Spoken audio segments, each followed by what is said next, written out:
All right. Yeah, we can't do it like this. All right. I'm Pat, going I'm going to to be the sign bad off, guy. You're guys. going to have to. Yeah, Pat, I'm gonna give you, I'll give you a call tomorrow morning. I'll see what I can do with the IT department if somebody can't give you a call and try to help you out. So you get a night off. Just to chime in, her phone does work. So if she's okay with not being on the computer and you want her through the phone, that works for you. Oh, are you okay with that, Pat?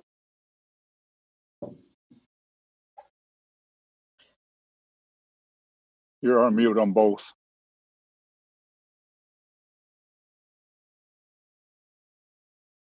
Pat, why don't you log off the computer and just stay on the phone? But then how is she gonna see plans or Yeah. anything like that? Right. Never mind. Unless she can watch it through FCTV. You're all being so patient with me, but I'll say sayonara. All right, you have a good You night, can watch Pat. it on her phone. Thank you, everybody. Oh, yeah. Yeah, Steve, you're right.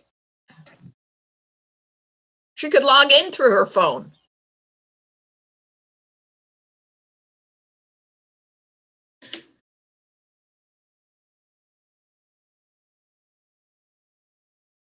Where did Steve go? He's back. There he is. He's back. Jen, why don't you text her and ask her to log in through her phone? Got it, I'm on it. And maybe she has an iPad. I don't think it's her computer. It's probably her modem or the router. Or it's the same thing, right? I don't know. All right, we're going to start. Again, we're recording. Sorry for the delay, everyone. We've had some technical difficulties and we're trying to make sure everybody gets included. So sorry about that. So once again, good evening and welcome to the April 7th meeting of the Falmouth Conservation Commission. This meeting is being held virtually via Zoom video conference. Please be patient again. We will do our best to be efficient and allow everyone to participate equitably. This meeting is also being broadcast and streamed online by FCTV in real time. As this meeting is being recorded by Zoom and broadcast by FCTV, please be aware of what you say, how you say it, what can be seen and heard in your background. The chair recognizes the attendance of our staff, Jen, Kevin, and our recording secretary, Susan, and as always, the assistants of staff members, Alyssa, Mark, and Amy. For the record, the attendance of the commissioners is Betsy, Jamie, Kevin, Peter, and Steve.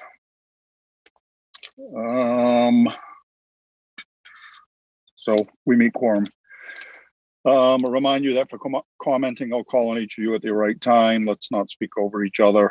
And we're going to do all the votes by roll call, as you know, even if you've made the motion or the second. To our public participants, there will be an opportunity for public comment for each hearing. If you'd like to comment on a particular hearing, you may submit any comments or questions via the chat function once that hearing has been opened. At the appropriate time, I'll call for public comments and any submissions will be read into the record. The link and further instructions are posted on the agenda. First up is to vote minutes of March 31, 2021. Can I just say something? Pat's going to try to either log in on her phone or she might just call back and watch it on FCTV and participate through her phone. Okay. Okay, so she'll let you know if she's successful. Yeah, she is. Just so I can include her in the voting and what have you. Yeah. All right. So minutes for March 31, anyone? So I've read the minutes and I made some corrections, which I've already sent to Susan.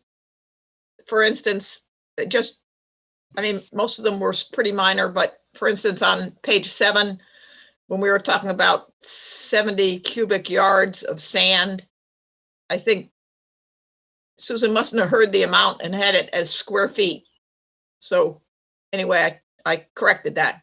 But with the corrections that I sent, unless anybody has any other corrections, I make a motion to accept as we got them. Second. All right. So we have a motion and a second to accept the minutes as corrected. Betsy, Gladfelter, aye. Matthews, aye. Kevin, O'Brien, aye. Peter, Walsh, aye. Steve. Pat, aye. Thank you. We have accepted the minutes. First, next up, requests for determination of applicability. First up is John and Janet Leon Bruno, 85 Green Pond Road, East Falmouth, Mass. For permission to replace 4 posts, framing members, and deck boards on an existing licensed dock and to replace 4 posts on an existing boardwalk. Mr. Newton? Mr. Chairman, staff recommends a -2 under the state and a -3 under the bylaw. Resource area boundaries are not confirmed. Okay. Anyone? Steve Aye. Patton, make a motion to accept the staff's recommendations. Gladfelter, second. Excellent. We have a motion and a second to accept staff's recommendation. Betsy, Gladfelter, aye. Matthews, aye. Kevin, O'Brien, aye. Peter, Walsh, aye. Steve. Patton, aye. It is unanimous. We have accepted staff's recommendation. Thank you. Next up, Thomas DeMello and Cynthia Feldman, 15 Hawthorne Court, Falmouth, Mass.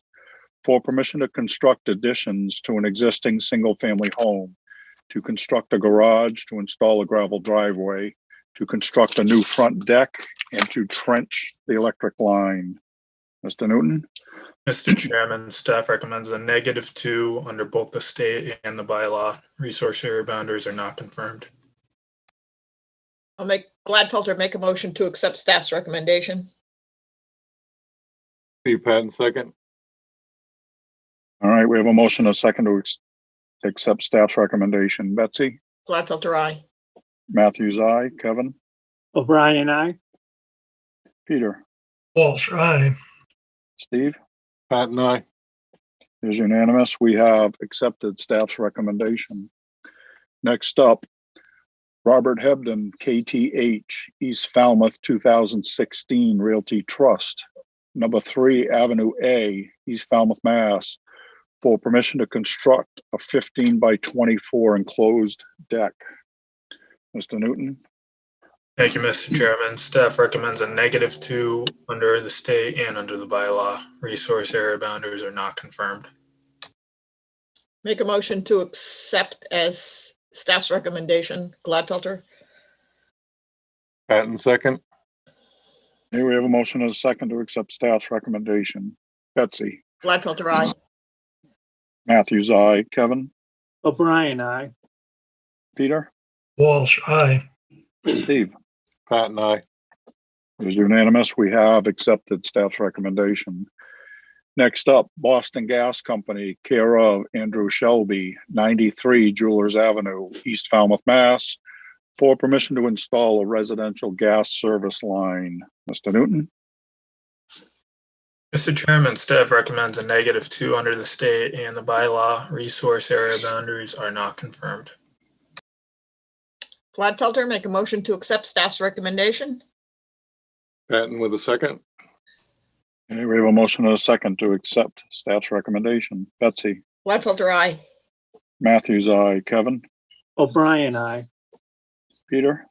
Walsh, aye. Steve? Patton, aye. It is unanimous. We have accepted staff's recommendation. Next up, Nicholas T. Antown, 57 Bridge Street, East Falmouth, Mass. For permission to construct and maintain a single-family dwelling with a garage, balcony, deck, stairs, landing, front porch, rinse station, AC and generator units, downspouts, dry wells, Title V sewage disposal system, driveway, and all associated clearing, grading, utilities, and landscaping. Mr. Newton? Thanks, Mr. Chairman. Staff recommends a -2 under the state and under the bylaw. Resource area boundaries are not confirmed. Move to accept staff's recommendation. Gladfelter. Patton, second. Mr. Newton, I'm going to ask, why isn't this an NOI? Good question, Mr. Chairman. It is located within flood zone AE only, no other resource areas. Typically, this commission allows single-family dwellings under an RDA when it's in flood zone only. Thank you. I just wanted in the record. Okay, we have motion and a second to accept staff's recommendation. Betsy, Gladfelter, aye. Matthews, aye. Kevin, O'Brien, aye. Peter, Walsh, aye. Steve? Patton, aye. It is unanimous. We have accepted staff's recommendation. Next up, Frank and Joanne DiPilato, 9 Crescent Avenue, Falmouth, Mass. For permission to raise RAZE, the existing single-family dwelling, and to construct a new single-family dwelling with decks, front porch, rinse station, AC, and generator units, to reconstruct the existing driveway, to install a new Title V sewage disposal system with all associated grading, utilities, and landscaping. Mr. Newton. Mr. Chairman, this project is also located within the flood zone only, and staff recommends a -2 under the state and under the bylaw. Resource area boundaries are not confirmed. Make a motion to accept staff's recommendation. Gladfelter? Patton, second. All right, we have a motion and a second to accept staff's recommendation. Betsy, Gladfelter, aye. Matthews, aye. Kevin, O'Brien, aye. Peter, Walsh, aye. Steve. Patton, aye.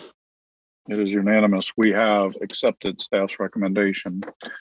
Next up, Karen Burton, 136 Clinton Ave, Falmouth, Mass, for permission to construct a swimming pool. Mr. Newton.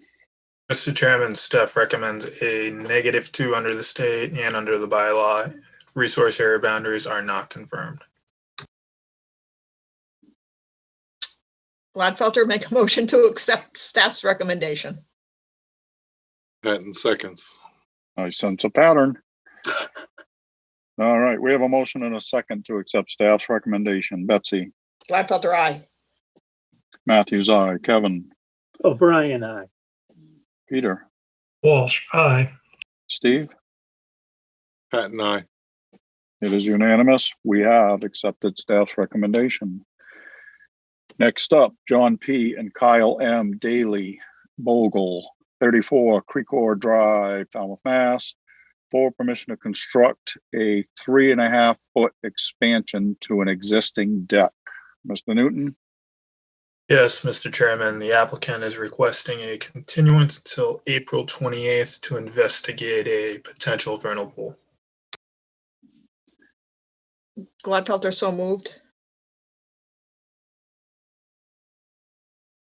Patton, second. Thank you. We have a motion and a second to continue this until 4/28. Betsy, Gladfelter, aye. Matthews, aye. Kevin, O'Brien, aye. Peter, Walsh, aye. Steve. Patton, aye. All right. We have continued this RDA until 4/28. All right, we're getting feedback. Pat's back on. I just promoted Pat up, that's why. Sorry, Pat, you're gonna have to sit this one out, I think.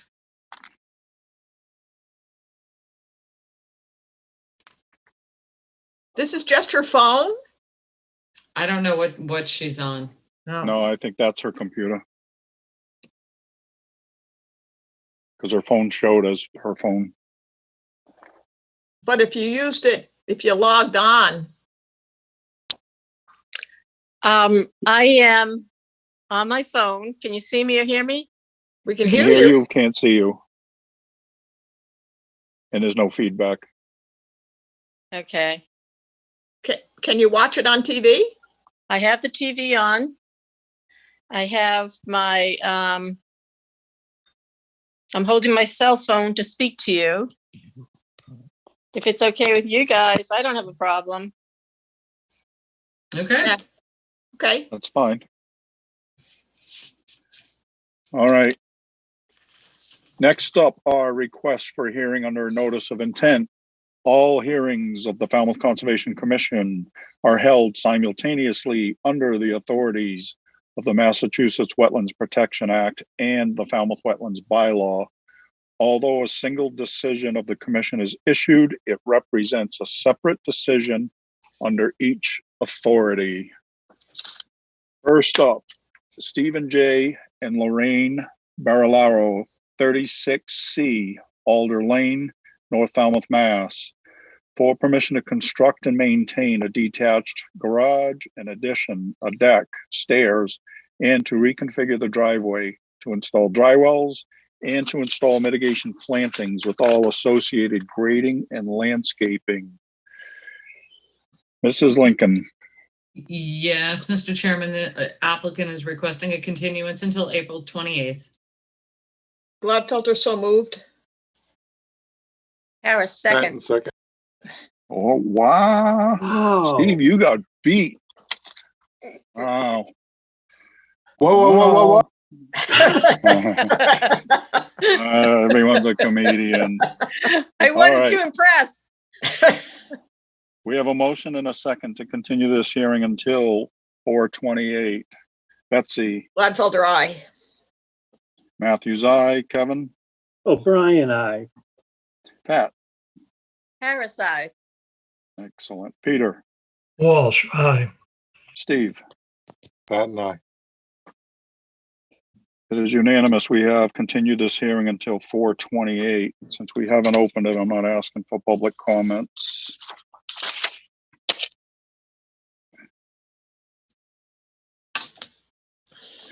Next up, Maureen and Bruce Salinger, 166 Meadow Neck Road, Wacoit, Mass, for permission to construct a garage and driveway and to install mitigation plantings with all associated clearing and landscaping.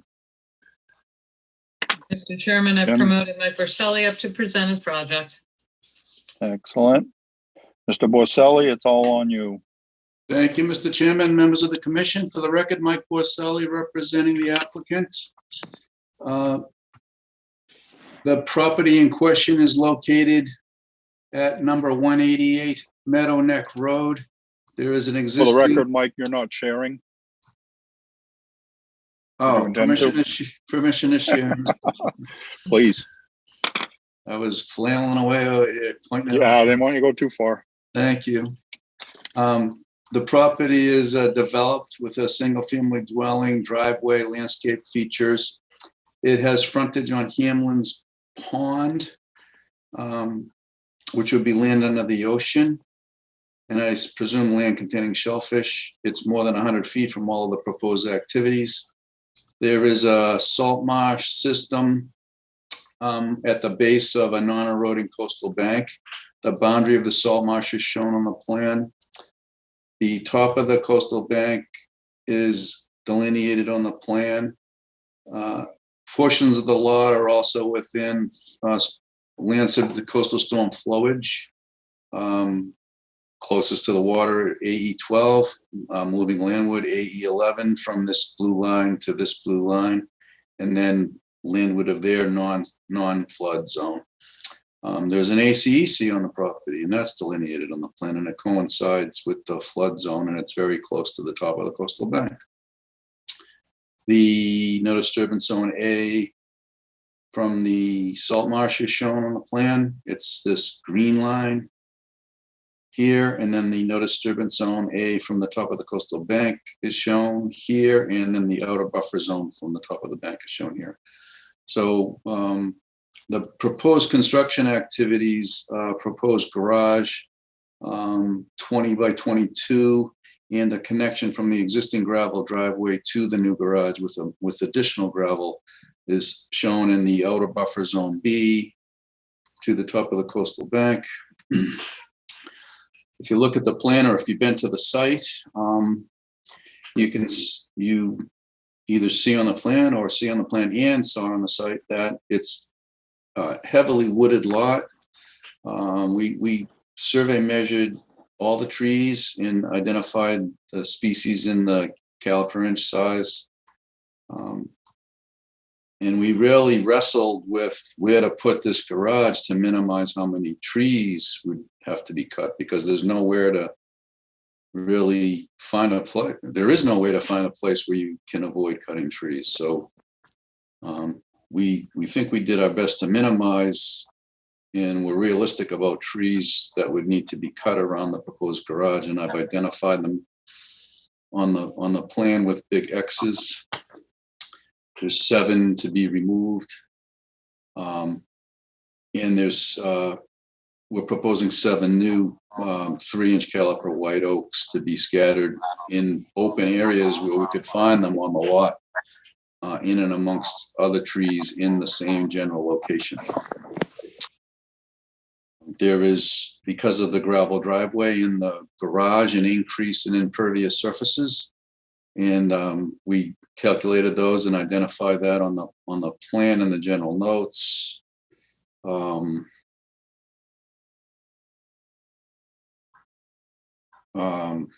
Let's see. Down at the bottom. Yes.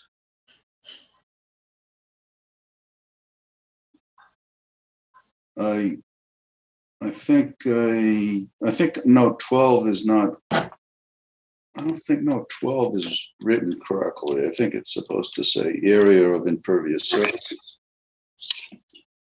Yeah, got carried away on my notes. Number 12 should say area of impervious surfaces in outer buffer zone P, 930 square feet. And if you apply a factor of 2 to that, the area of mitigation required is 1,860. So this is a typographic error in number 12. Do you understand that? Or is that confusing?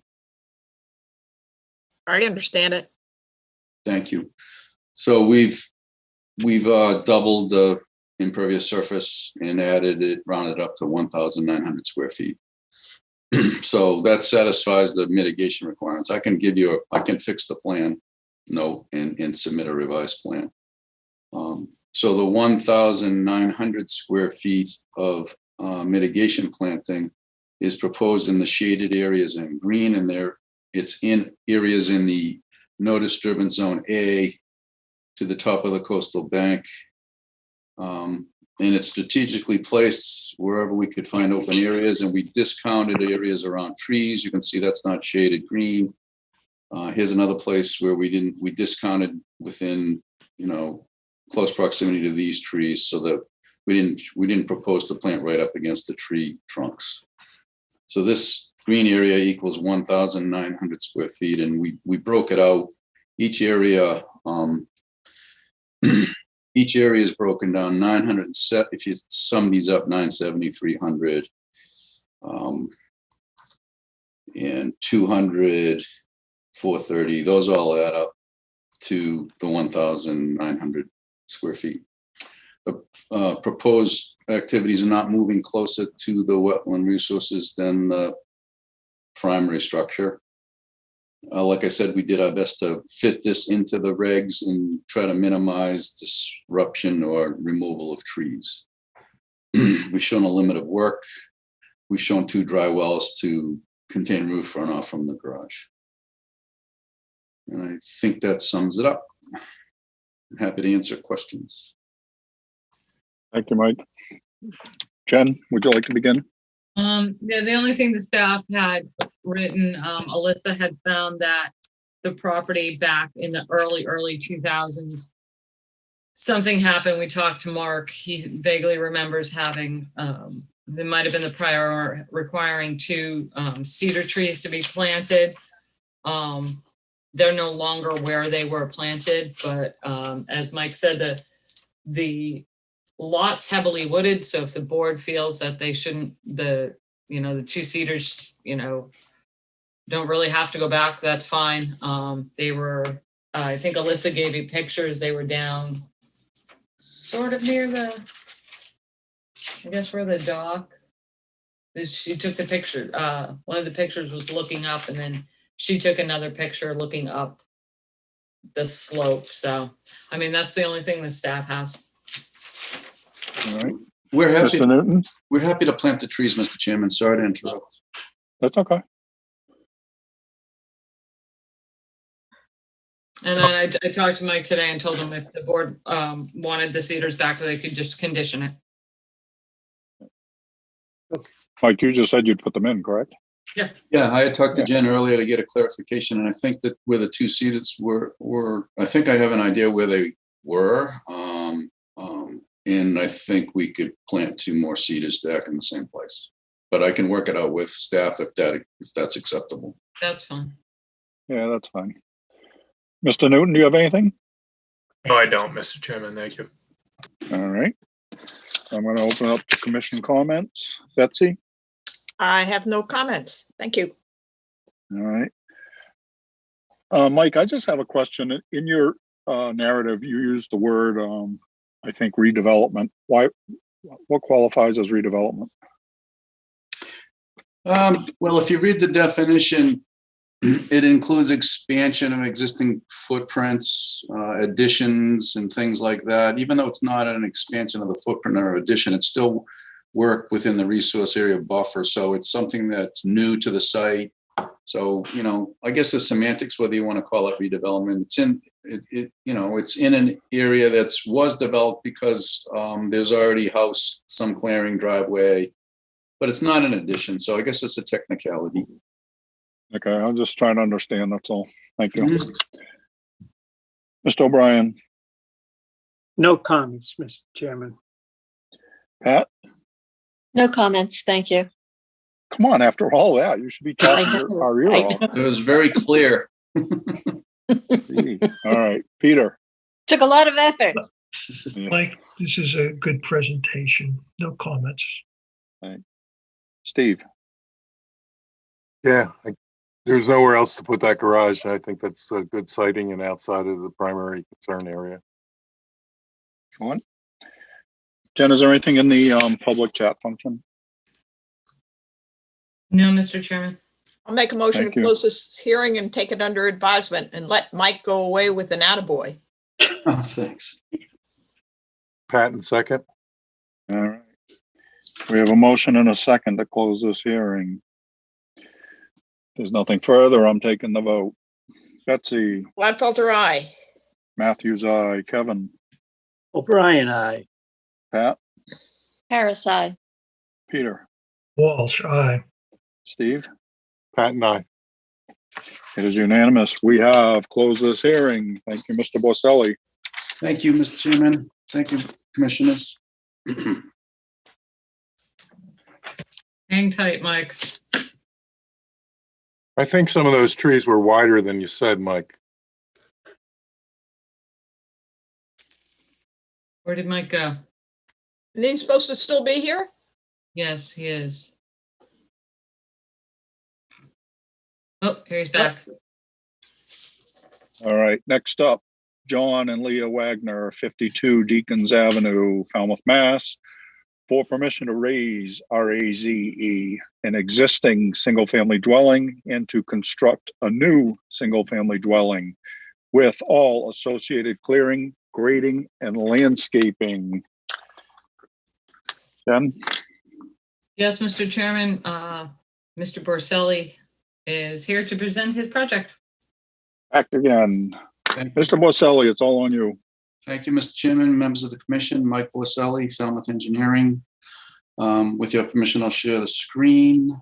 Yes, sir. The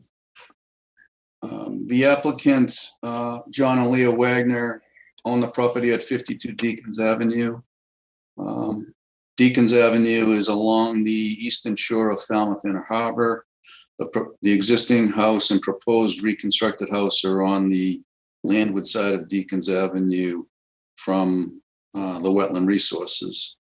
The wetland resources include land under the ocean and land containing shellfish in the harbor itself. There's a small rocky beach, and then there's an eroding coastal bank. There's also land subject to coastal storm flowage nearby, but not on the property, including VE15, which is FEMA designation VE15 and AE 13 is actually out in the harbor. And then the 25-foot in parallel Falmouth wetland regulation B zone is this blue line in this location. There's also, as I mentioned, this it's a relatively low profile eroding coastal bank. The tops of it are eroding. The toe of it is actually broken stone riprap. So there was an effort at some point to stabilize it, but the top is showing signs of erosion at the very top. The associated no disturbance zone A and outer buffer zone B from the top of the bank are shown on the plan as 50 and 50. However, there was a comment in the staff report that indicated that the no disturbance zone A from an eroding coastal bank in a velocity zone is 75 and the outer buffer zone is 25. So that is true. I think I just was thinking, and I'm happy to change the plan, that I wasn't thinking it was in a velocity zone. It's certainly eroding.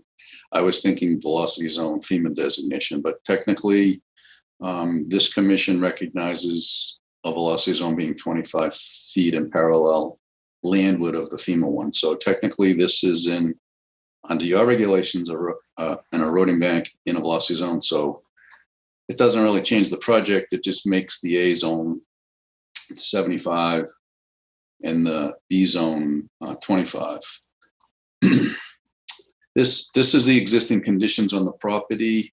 There's a paved driveway, a house, a shed, and the driveway actually continues back and connects up to the property over here. At one point, these were in common ownership. There used to be a driveway that came through here, and now they're no longer, but the driveway remains. These folks are very friendly neighbors, and it's like something that they just have never removed this driveway. There's actually a little fence across here now.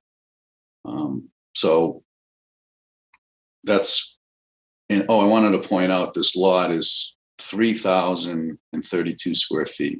So you've seen houses that on the first floor have that area. So this is called in the industry a shoehorn job. So now I'm going to show you the proposed project, and the architecture was designed by John Dvorak. He's a local architect, and John and I and Mr. Clower, who represents the applicant for purposes of going to the Zoning Board of Appeals, consulted with the owners, and we literally designed this house to meet the standards of your regulations and make sure that the new house didn't create any new nonconformities to setbacks, and to make sure that it didn't create any new nonconformities to lot coverage, and that it didn't increase impervious surfaces under your regulations in either the A or B, because there's nowhere to put plantings that we could put in a place that are 10 feet off the building. So it was very, the design was scrutinized, and it was literally designed to fit back into this lot. There's 2 cesspools, which are hard to see because there's so much line work. This is all the line work for the septic system. You can see we had to really fit that into the back corner of this lot. But if you look closely, there's a circle here, which is a leaching pit, and there's another, or a cesspool actually, and there's another cesspool here that's actually underneath the existing shed. The shed's shown in red. The footprint of the existing house is shown in red in the background, and you can see, there's a little bit of an increase here on a second-story porch, but it doesn't go closer than the closest point of the primary structure to the top of the bank. And you can see the ghosting of the existing is a little closer to the lot line on this side, and you can see it here. The new and the proposed are the same distance off the property line. A lot of this was done for Zoning Board of Appeals. By the way, the special permit for the Zoning Board of Appeals has been applied for. I don't know what the hearing date is, but Kevin Clower did apply for it. So these two cesspools are going to be pump dry, excavated and removed. They're actually sitting in the water table. There's 3 bedrooms in the house today. There'll be 3 bedrooms in the house after it's reconstructed. There were a series of setback variances required under Title V. It's impossible to fit the septic system in a place that meets setbacks. So the very first thing we did was apply to the Board of Health for the variances, and the Board of Health voted to approve the variances to these setbacks.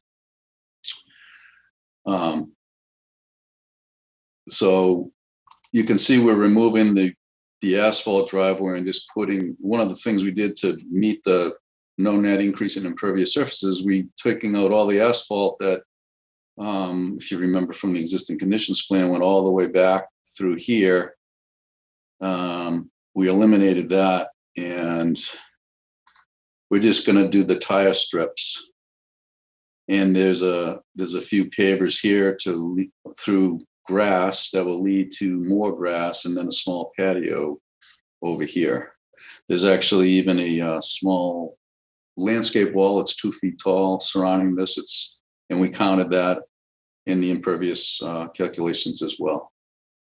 You can see from these calculations that there's actually a net decrease in A of 4 square feet.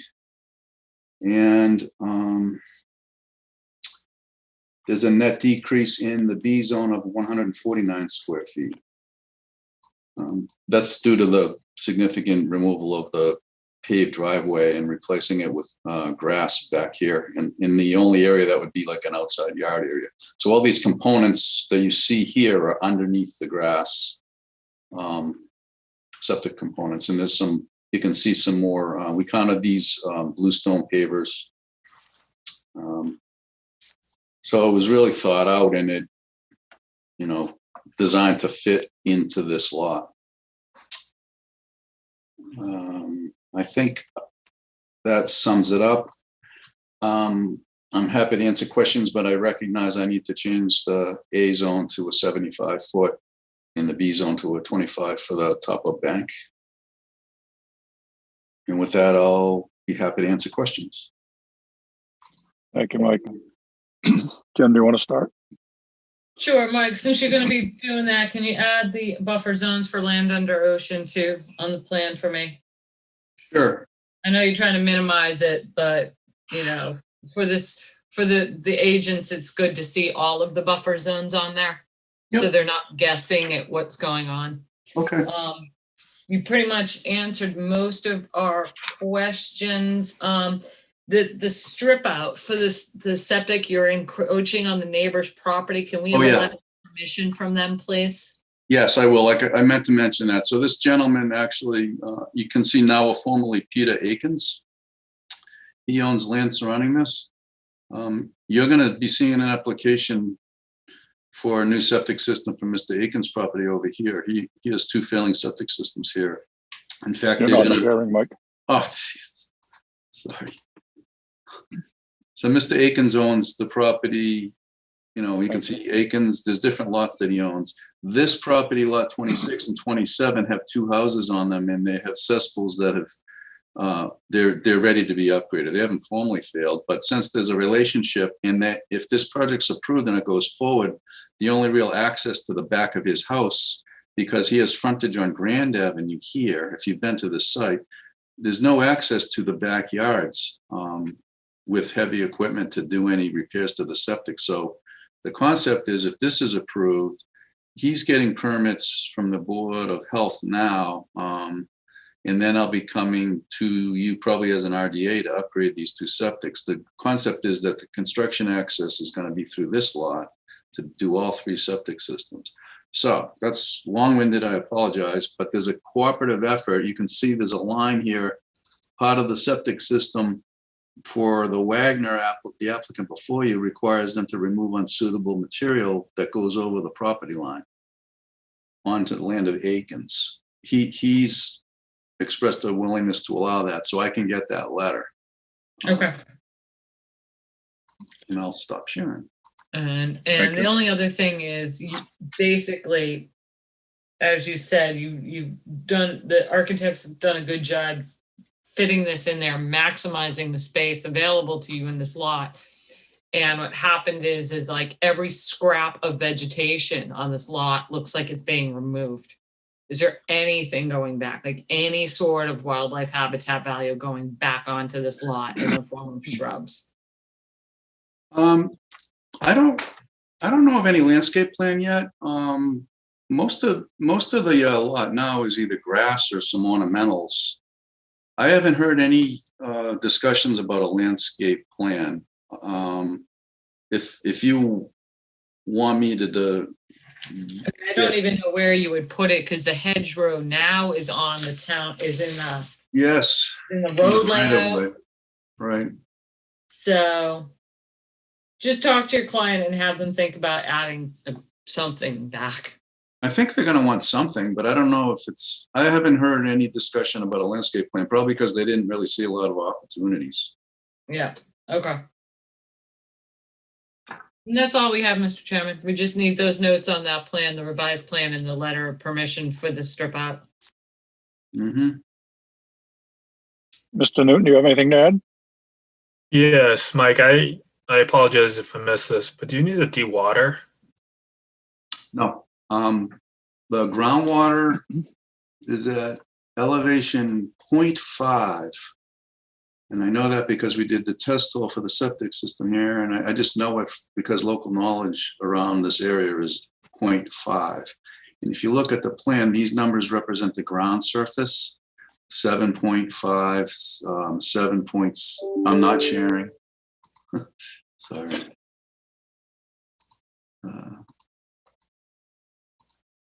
7.57074 84. So the water table is about 7 feet below the ground. And this is going to be a slab on grade with a frost wall footing, no basement, because it's in a flood zone, and built up from the grade. So none of the excavation goes into the water table. So no dewatering is necessary. Okay, thank you. All right. Mike, didn't you say the cesspools were in groundwater now? The cesspools are like 6 feet tall. So actually then they're less than the required setback to the groundwater. The bottom of the cesspools is about elevate. The covers are here, but the tops are actually about a foot below ground, and they're 6 feet tall. So they're about 1.5 feet above the water table. So you don't need to do a raised system? No, the new system's flow-diffuses, and Oh, okay. it fits in nicely with no need to mound or no need for a pump. All right. Thank you. Kevin, for comments. Kevin O'Brien. No comments other than Mike. I don't think the only thing I would have changed is I wouldn't have encouraged people to go out and see the site.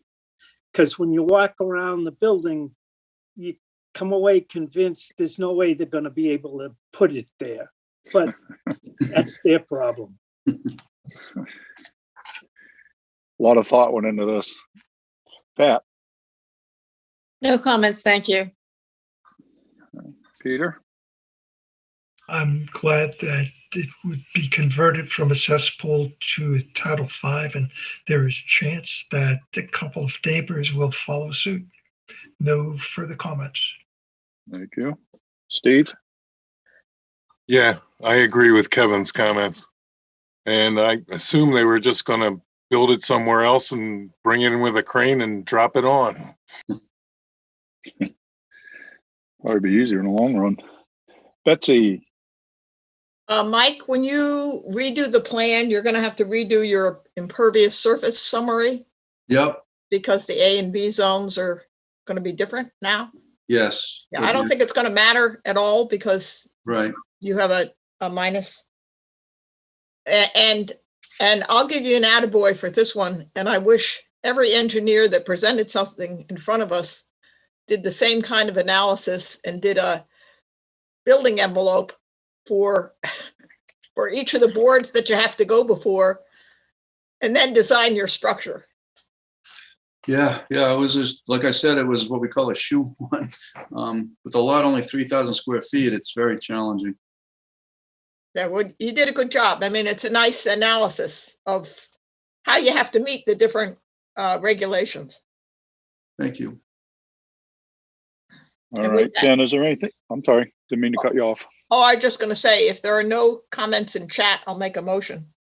No, I guess, Jen, do we need a continuance to get the updated plan? Well, I mean, we're very specific about what we need on the updated plan. We need the revised mitigation calculation, the revised setbacks, and the letter of permission from the property owner. I don't think it's something that needs to be continued. We can just really state specifically what we want to see on that revised plan. Okay, so are there any chat? There's no chat. Then I'll make a motion to close the hearing and take it under advisement. Second. Second. We have a motion and a second to close this hearing. If there's no other comments, Betsy, Gladfelter, aye. Matthews, aye. Kevin, Brian, I. Pat, Harris, aye. Peter, Walsh, aye. Steve, Pat and I. is unanimous. We have closed this hearing. Thank you, Mr. Borselli. Thank you. Thank you for allowing it to close. My client will appreciate that. I think. You done for the night, Mike? Good I'm night. here. Have a good All night. right. Thank you.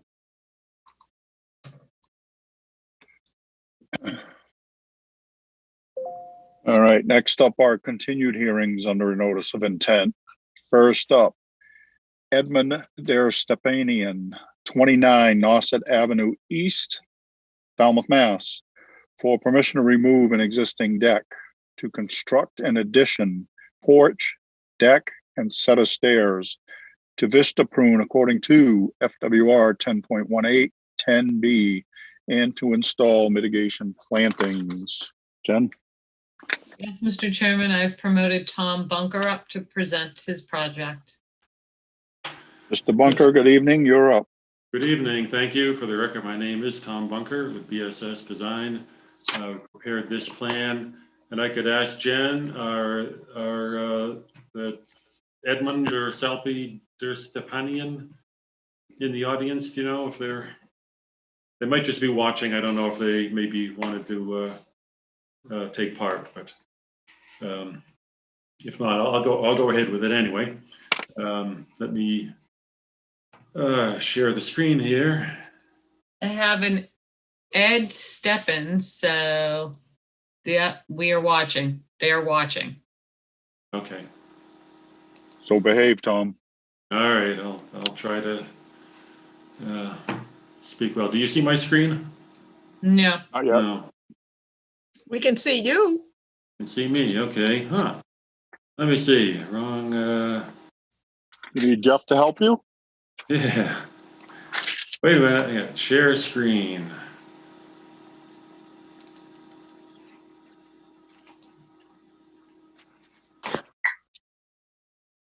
Hold on. Now, how's that? Looks promising. Yeah, finally. Phew. Okay. So this site is on Nauset Ave East, which is on the inland side of Quaker Road, inland from the Seacrest on Herring Creek or Herring River, whichever it might be called here. It's salt marsh along this location and a fringe BVW along it. Also, an existing house. The resource areas are, there's the salt marsh and the 100-foot A zone for the salt marsh, which is over here, encompasses the entire house. The flood zone is up to AE elevation 15, which runs along a wall. And this wall was put in, when was it? Back in the early 2000s, I think, and some filling was done, and this mitigation planting was done as a result of that notice of intent back then. So we have the wall, the flood zone, and then because of the slope and the face of the wall and along this location, it's coastal bank.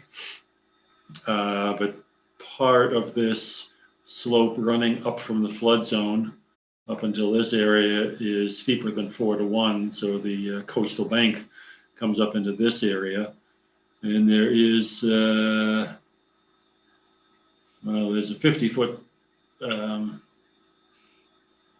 50-foot zone A for the coastal bank, which I think there's a zone A here, 50-foot zone A, yeah, right. I didn't color it in.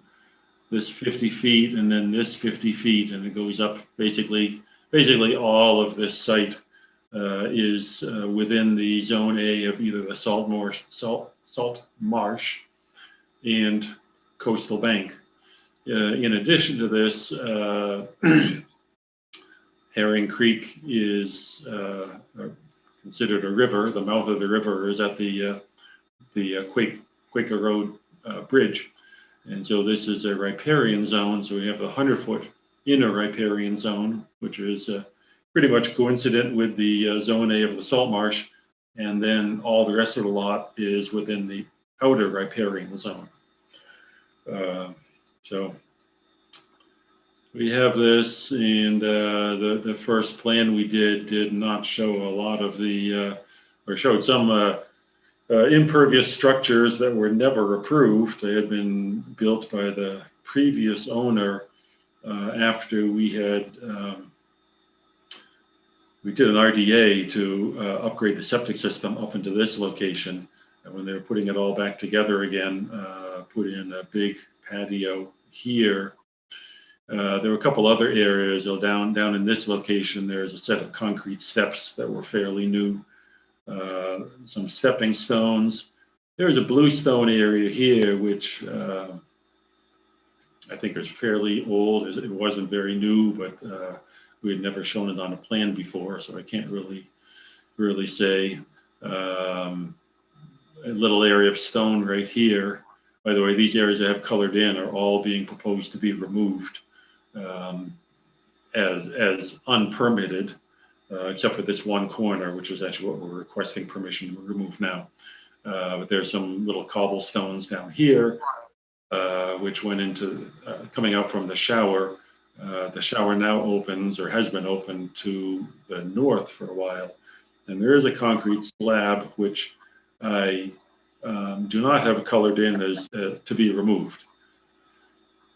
So, I mean, basically the entire patio up front will be removed, but I'm making a point of showing this larger area around it that's covered is a newer patio, but there was an older patio, I wouldn't say underneath it, but a pre-existing patio in that location. And so what we're proposing to do is, if you look at this one corner here of the deck, this is like a wraparound deck right here. It's basically all of it will be removed, but this part is going to be removed for good. And so the deck on the facing the water will be removed and rebuilt. So there'll be a porch at the first floor elevation. Actually, I'm not even sure if I mentioned in the narrative that actually there will be, this is a two-story, a story is going to be added on top of this. And so this deck here will have a porch on the first floor level and a deck on top of that porch on the second floor level. And this, what is now deck in this location, will become enclosed area, basically an expansion of the kitchen in this location. On the previous plan that we filed, it was shown as on foundation walls, but because it couldn't be completely on foundation wall because of the proximity to the septic system, it's only 13 feet away. And so there was so little room left in that it was financially better.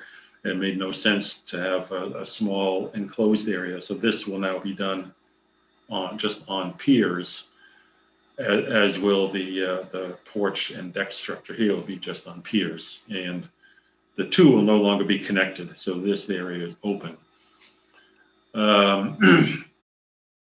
The concrete steps here were probably put in to replace some earlier steps. And so we had shown earlier steps on a previous plan of this site. And so basically I just put those earlier steps back on. And so new steps, when this is all done, will be built roughly in the same footprint, same location to just ease the transition down the hill. These steps over here, which are the stones that will be removed, they're on this addition, there's no door going out here anymore. So those are just being removed and there's no call to put them back at all. And more of the proposed structure is we're required to have egress stairs, which are these coming down to ground. And then there's a circular spiral staircase, rather, which will go up to the I'll call it a rooftop deck, but it's really only on top of the porch, but a spiral staircase, which runs from the porch level on the first floor to the deck level up on the second floor elevation. So I know Alyssa asked me said I should clarify the mitigation numbers. So I'll stop at this point just for a second.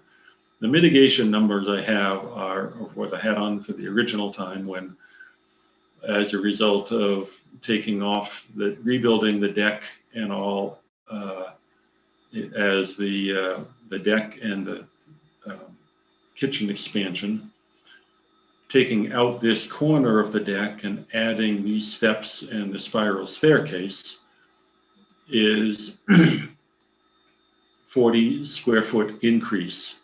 It's in zone A, which is a triple, so they have 120 square feet, and it's in the riverfront area, which is another 2 times, so I have another 80 square feet. So I have 200 square feet of mitigation.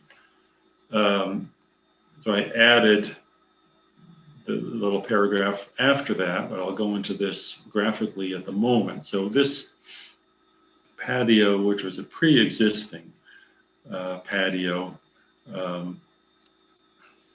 I've been there back in the 1998, I think, when we first started working on this, and I know there was something there. There was a patio, some flagstones and things in this patio. So this will all be coming out. This patio will be coming out. And I've drawn in some stepping stones in here. So this patio is about 160 square feet. I mean, it's not there now, but it's part of what was there previously. So this patio of 160 square feet will come out. Put in these stepping stones to lead from the steps down from the parking areas up here above this wall. So I put in these stepping stones down here to the new expanded stoop. So the stepping stones is about 50 square feet. The stoop is 3 feet by 6 feet, so it's 18 square feet. And so basically taking out 160 square feet and adding 50 square feet and adding 18 square feet is 68 square feet, and just requesting that we can keep this concrete slab that's down here, which is at the exit to the rinse station and connects up to the shed. And that slab was 30 square feet. So the 160 square feet taken out, and we're putting in the 50, 68, about 100 square feet of of stuff going back in, if we can, this is further away, if we can keep this one bit of concrete coverage right here, which is, down here, close to the resource areas in exchange. That's why in this here, I just call it I have the numbers here in this paragraph here, just calling it a trade-off, taking off the previous front yard, replaced by the front yard stepping stones, the stoop, and the concrete slab at the rinse station, just trading them off. I can't say exactly how long this patio was there or exactly how it was built. I just know that there was something there. At one point, we did locate it in this size, but that's the gist of this, the mitigation calculations. So basically, the idea is we'll rebuild the deck in this location, adding these stairs and the spiral staircase and taking this corner out, and otherwise just putting in these stepping stones. And on top of that, there was the previous owner had cut down a maple tree that had been in this location. And so I have the 200 square feet of mitigation planting here adjacent to previous mitigation planting in this location, and a native tree going back here. I have it listed as a red maple tree, but actually Edmund and Salty requested that they maybe we could meet with staff, and they wanted to see if they could change that perhaps to a different species of tree. If we just decide that they can do that now, if staff can agree to a different species of native tree that is to their liking. So that is the proposal. I will stop my share and take any questions. Thank you, Mr. Bunker. Jen? Tom, thank you for clarifying the mitigation. It was a little kind of confusing to follow on the plan. I agree, it was confusing. So I'll take a lesson from Mike to know how to do that. yes, thank you for clarifying that. Did you say you were adding a second floor to this house? Yes. Okay. We need to see that on the plan, Tom. You need to at least put that on the plan, because if we had seen this at the building department and we had seen the architecturals at the building department, we would have rejected the building permit, because there's nowhere in your packet are you saying you're building a second floor. And you always know what this board requires when we have second floors put on structures. If you're going to be using the existing foundation, we need something from a structural engineer or an architect that says the existing foundation is yes, structurally sound enough to hold the weight of a second floor. Yes, they're getting it. The architect is getting that letter. Okay, so we're going to have to continue this and wait until we get that information. We definitely, I don't need the full architecturals, but I do need something from the engineer regarding the basement, and I do need something from, or some note on this plan that you're adding a second floor. That not specific enough that it has to be continued, or? Well, I need this structural, I need the structural engineering, that certification of that foundation. That's something this board always asks for when we're looking at putting a second floor on an existing foundation.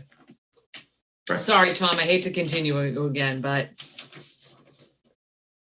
we didn't know you were putting a second floor on. I know, I realized that after I was going through it, that I neglected, I mean, I'd been looking at the architectural plans and I had neglected to put that in the narrative or on the plan. You're right. So, but I think that's all the staff has, unless Kevin Newton has anything to add.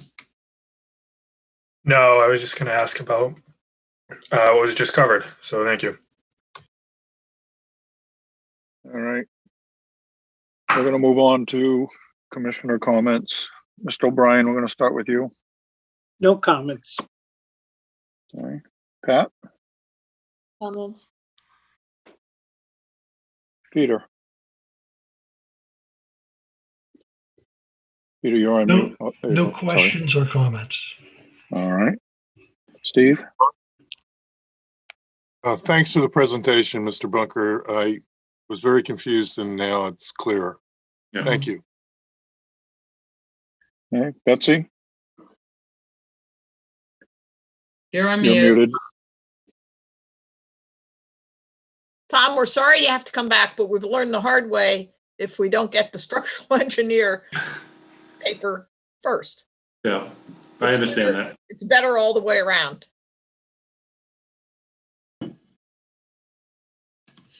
All right. So we need. Um, Jen, is there anything in the public chat function? There's nothing in the chat, Mr. Chairman. Thank you. Tom, when do you Alright. think that you could get that to us? I'd have to check with the architect and see, but I'd like, if you have to have it a week ahead, as short a continuance as possible, but if it's 2 weeks, then. Well, we don't meet next week, and the engineer that's going to follow you tonight is probably going to get mad at me, but if we're only continuing you for the structural engineering letter so that we have that, I can squeeze you in if you're really quick on the 21st. If not, it's going to be the 28th. We are so busy on the 21st. As far as it should only be just receive. Just for that information, yeah. Get a letter and I have the note on the plan. Okay, perfect. You can have the 21st then. There's a chat. Commissioners requested make a motion to continue this hearing until April 21st. There was a, Hold on. Steve, are you all set? You made the motion. Yes, Okay. So for the record, there was a note in the chat function from the owners saying that they would accept the 428. But I agree, if we're only looking for that letter, that should be short and sweet. That should be real quick, so. So unless any commissioners have a big objection to that, I don't see why we need to do that. No. so All right, this- so we have a motion to continue this till 421. Do we have a second? yeah, Gladfelter will second. Thank you. We have a motion, a second, to continue until 421, simply for the purposes of a stamped letter from structural engineer and architect. Just so we're clear. Betsy, Gladfelter, aye. Matthews, aye. Kevin, O'Brien, aye. Pat, Harris, aye. Peter, Walsh, aye. Steve. Pat and I. All right, it is unanimous. We have continued this hearing until 421. Thank you, Mr. Bunker. Thank you. Thank you, Tom. Good night. Good night. Hi, Tom. All right. Next up, J.M. and Leah S. DeCouteau, trustees, Minot 3 Realty Trust, 507 Central Avenue, East Falmouth, Mass, for permission to finish constructing a shed and to install mitigation plantings. Jen, Yes, Mr. Chairman, I've promoted Matt Costa and Brian Wall up to present the project. thank you.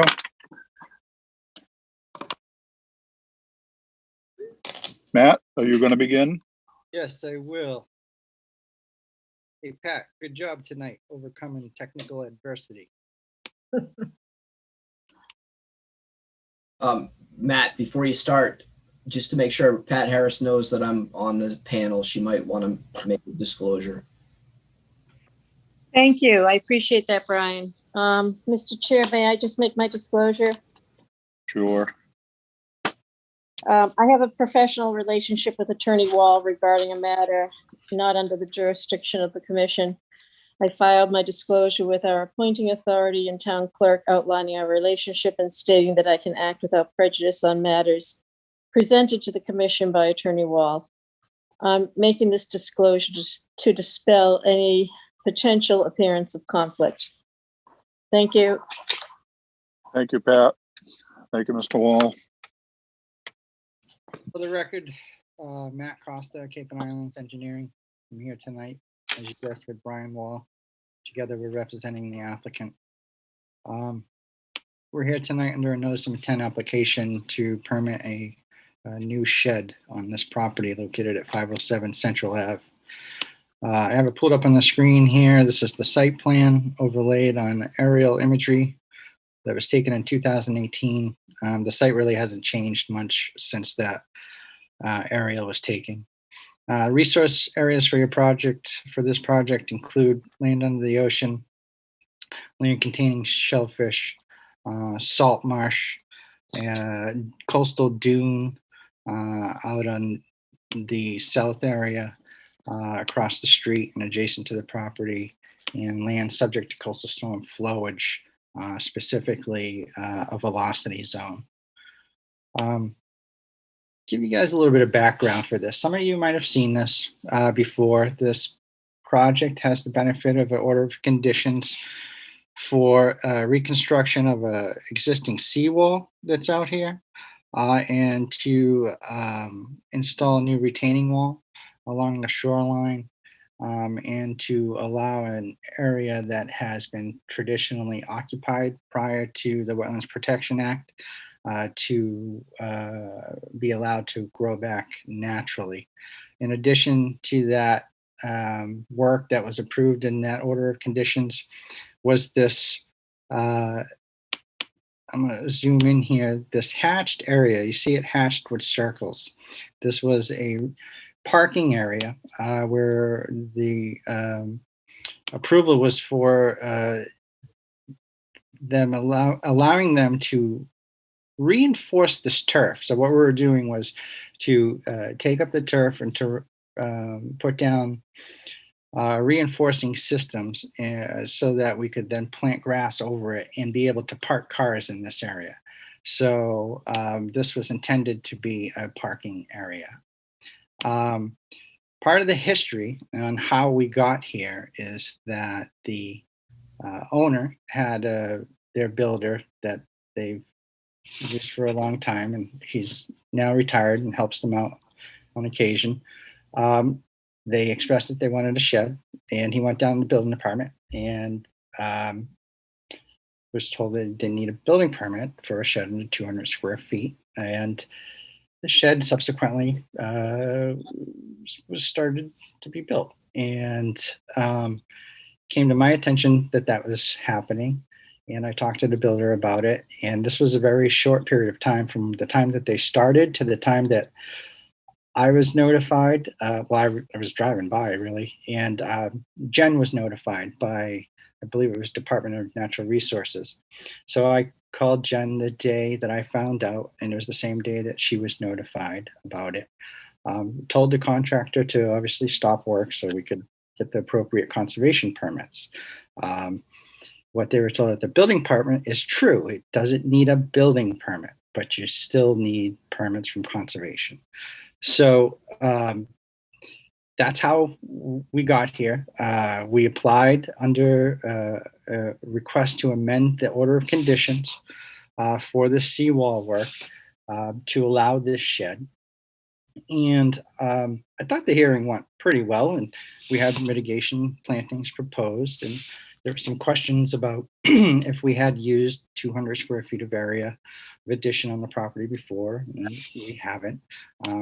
The only improvements to the structure were the covering over the existing deck, which was approved under an RDA, and there was an addition put above the garage that was also approved under RDA.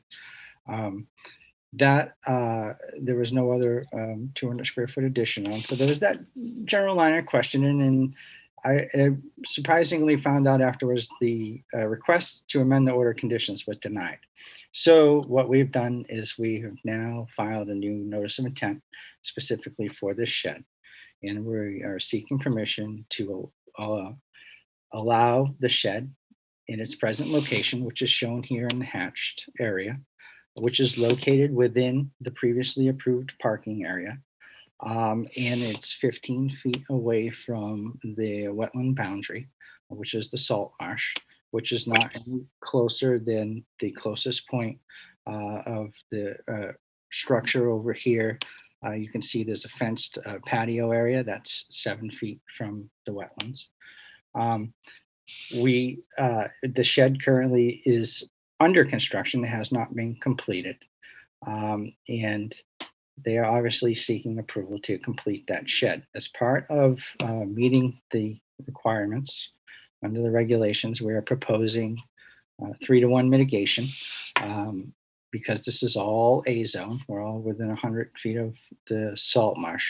The mitigation has been located here, shown in the crossed hatch area.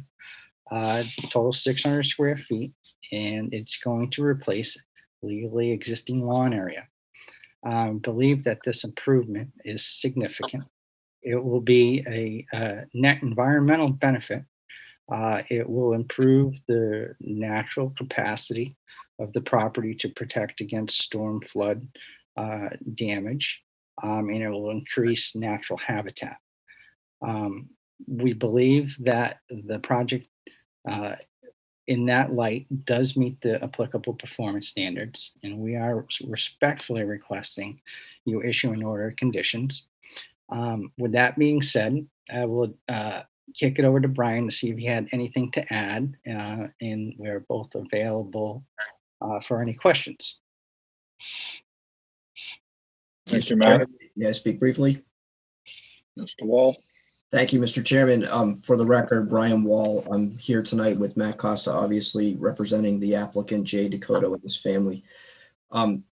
So I was retained here because they were concerned about why the prior proposal was denied. And I went back and looked at the videos, and we're not entirely sure because it was never actually said, but we think the commission's issue was that it came before you procedurally as an amendment to a notice of intent, rather than coming before the commission on its own merits. So that's why we decided to file a notice of intent to put this squarely before the commission.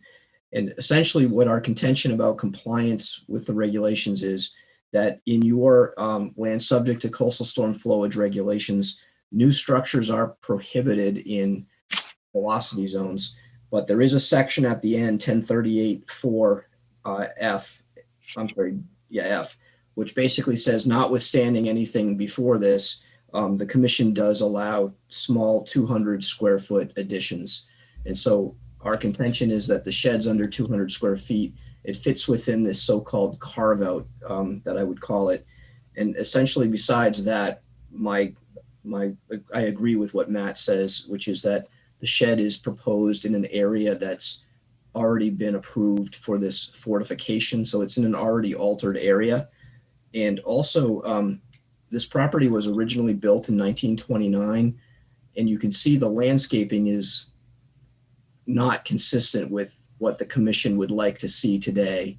And so we're hoping that the commission looks at this in its totality and has some of this lawn that exists legally replaced with mitigation plantings, especially adjacent to the salt marsh, which is a highly protected resource area.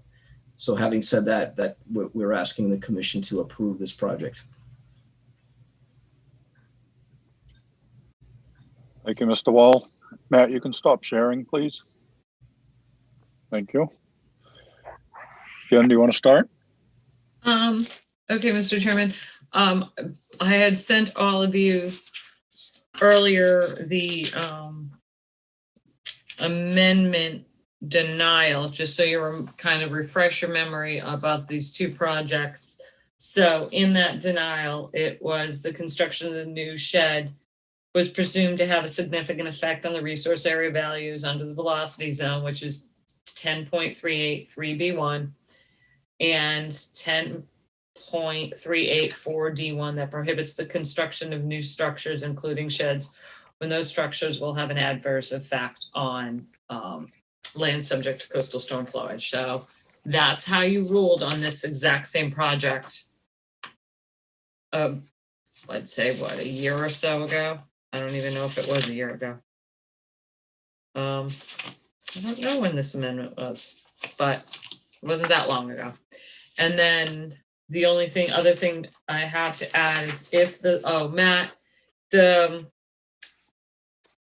is it on this one or is it on the next one? On one of your plans, you still have a flagpole as proposed and it was already permitted.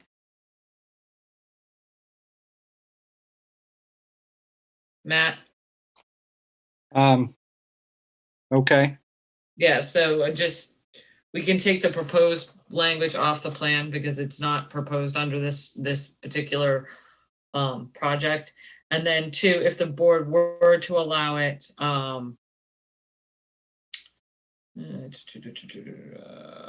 just a single rail fence.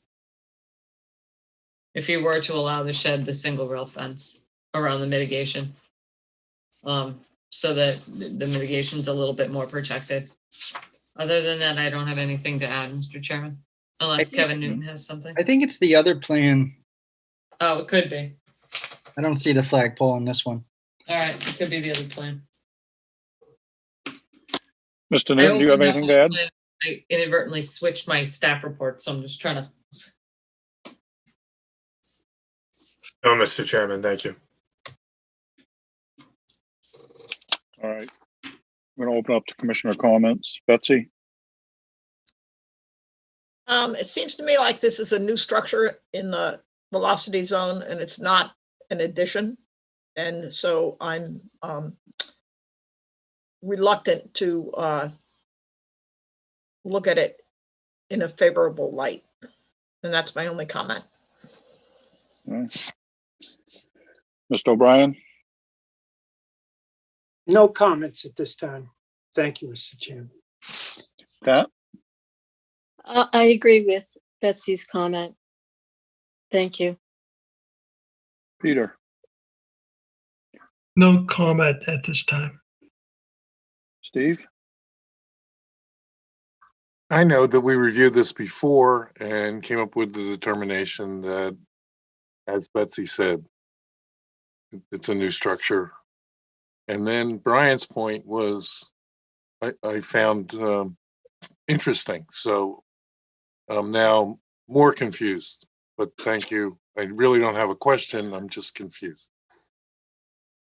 All right. Jen, is there anything in the public chat function? There is nothing in the chat function, Mr. Chairman. When this came up under an amendment, was the mitigation included? Yes, I believe there was some mitigation included. It was within 10 feet of the shed. Here, hang on. Yeah, that was one of the comments in the Yeah. denials, that their mitigation was too close to the shed. But there was mitigation proposed before. Thank you. Right. So Okay. I'll make a motion to close this hearing and take it under advisement. Well, if I may, I'd just like to talk about your point for a second, Betsy. So, we don't want to throw the baby out with the bathwater here. These regulations are intended to have people exercise their rights to develop their property and do so in a way that we provide an environmental benefit, ideally.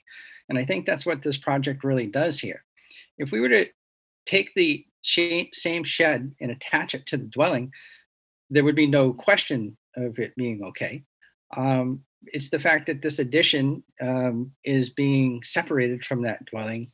I think it really creates the confusion. But to not lose the forest through the trees here, we are making a significant benefit. And I think we could overcome the presumption that this shed is a detriment by virtue of the fact that we are actually increasing the natural capacity of the property to handle floodwaters and storm damage and prevent erosion by increasing that natural vegetation, which also increases natural habitat.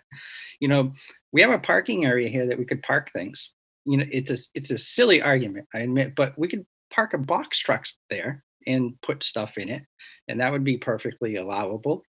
But we want to have a shed here. So he instead would propose that it would be fixed to the sonotubes and stabilized in place.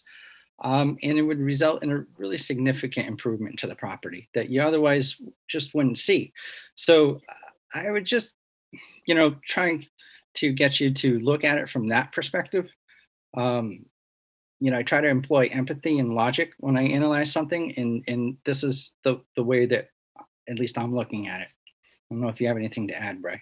I just have one or two sentences to add to that too. I can definitely see where Pat Harris and Betsy Gladfelter are coming from. I think the regulation, to be fair, could be read that way, but I would also submit to the commission that you do not have any definitions in your definition section for addition or for structure. And so I think that it also could be read as an addition of 200 square feet or less to the property. Because as Matt said, I think if this were connected, with one piece of lumber to the house, there really would be no question that this falls within the carve out. I think that the commission could reasonably interpret its regulations to allow this project to proceed. And if you to look at the total scope of an addition, we do have a shed, non-habitable space that would be on sonotubes. Water would be able to flow underneath of it. We could propose an addition to the structure. And if that was habitable space, it would be a much more substantial structure. So if somebody wanted to use their quote 200 square foot credit in a situation like this, I think it's a good use and a good net and environmental benefit. And that's all I have to add. Thank you. Jen, I have, I don't know if it's procedural, but, and Brian, you can chime in if you have an opinion on this. If we were to allow this, my understanding would be this would preclude any future 200 square foot Correct. additions Yes, I tied would to the agree. house. I would agree, Mr. Chairman, because one of the criteria to fit within the carve out is the cumulative size of the additions cannot exceed 200 square feet. And it says from the effective date, which I believe refers to the date the regulations were first enacted, which is 1989. So yeah, it's you get the 200 feet and that's all you get. Okay, thank you. And that Matt? could be recorded against the property. One question, Matt, I'm sorry, Mr. Chairman, is the deck above the garage, I can't remember, is that an enclosed space or is it an open deck? It was a deck above the garage. They did an addition above the garage. So you added the addition above the garage back in 18? Yes, that was already on garage though. It was. It was second floor. permission to build a cantilever addition over existing patio and enclose existing deck above garage. Correct. Okay. That was And permitted. that was permitted in 18 under an RDA. Right. And the only other thing, Matt, on this one is there were 2 cedar trees required for that were removed on the property. Those cedar trees should go back. Yes. Is there a reason why they haven't been There put were, in yet? I have to go back and look in the notes. I know that we actually had, I think, 2 blow down not too long ago. I was actually dealing with Mark on those cedar trees a while ago. I'll have to go back and look, but it's no problem to put back cedar tree. Okay. I know we lost at least one not too long ago. Then it should be replaced. Matt, my other question was, you mentioned that this shed is on sonotubes. I realize you didn't need a building permit. However, my question to you is this tethered to those sonotubes? Is this tied down in a traditional hurricane prevention sense? I have been told that there are anchor bolts on the sonotubes and it is tied to the sonotubes. I don't know exactly if they use straps additionally or what the exact details are, but it is tied to the sonotubes. Okay, thank you. Mr. Chairman, if that's something that would help the commission, you could also put a condition in the order to that effect. And I for one would put that in there if this gets approved. I mean, because it is in a velocity zone, so it wants to be tethered down. Again, I completely understand you didn't need a building permit. However, common sense tells us that let's not make it fly away. We'd be happy. We'll run steel strips right up to the rafters and put hurricane clips in. Well, I can't speak for everyone. I would just want proof that it's tied to the sonotubes, the building itself. All right, so we have a One motion. thing, to one close more, it. I have one more question, Mr. Chairman. Excuse me, I didn't mean to Sorry. interrupt.